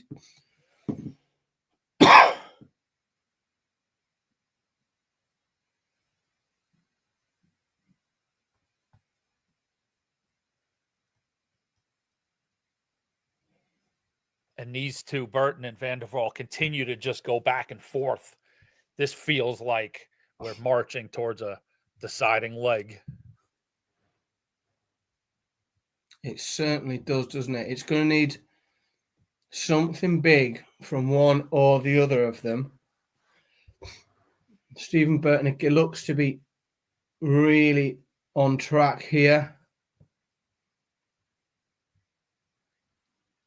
140 doesn't put too much more pressure on. Keeps him hovering around, but not too much. Burton again will just be, if he can leave something. My word, he has left it handy. Big visit there, 140. Leaves double 12. So Van der Waal, very little he can do here to jump in the way. Even that 2 back-to-back 140s, those 2 trebleless visits earlier have really cost him in this leg. Burton, but he can't get it done. If gives it back, a 101. And if Van der Waal can take this 101, he'll be throwing to go to Ali Pally.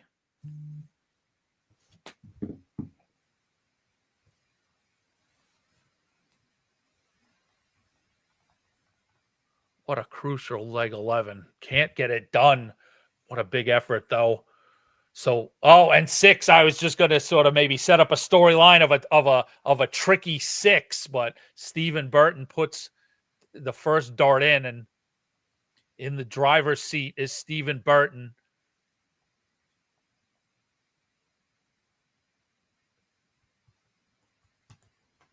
Van der Waal opens up 140. So Burton with 2 cracks to go to the Worlds, and Van der Waal's got to put 2 together. This has got this deciding leg written all over it, hasn't it? It certainly does, and it should. It's got this deciding leg written all over it. We've already seen 3 of the 4 games that are completed so far go to deciding leg. That is a massive 180 from Stephen Burton. Takes advantage of a trebleless visit from Jitse Van der Waal. If we go to distance, it brings us into a nice, tidy 3 hours, Dan, just like it was scripted.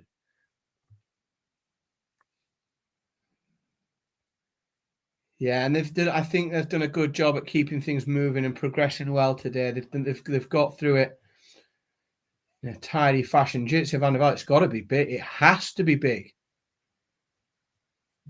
Under the kosh. Not big enough, you fear there. Champagne shot for Stephen Burton to go to the Worlds. And it is a little spine tingling. 127 of 128 spots are booked.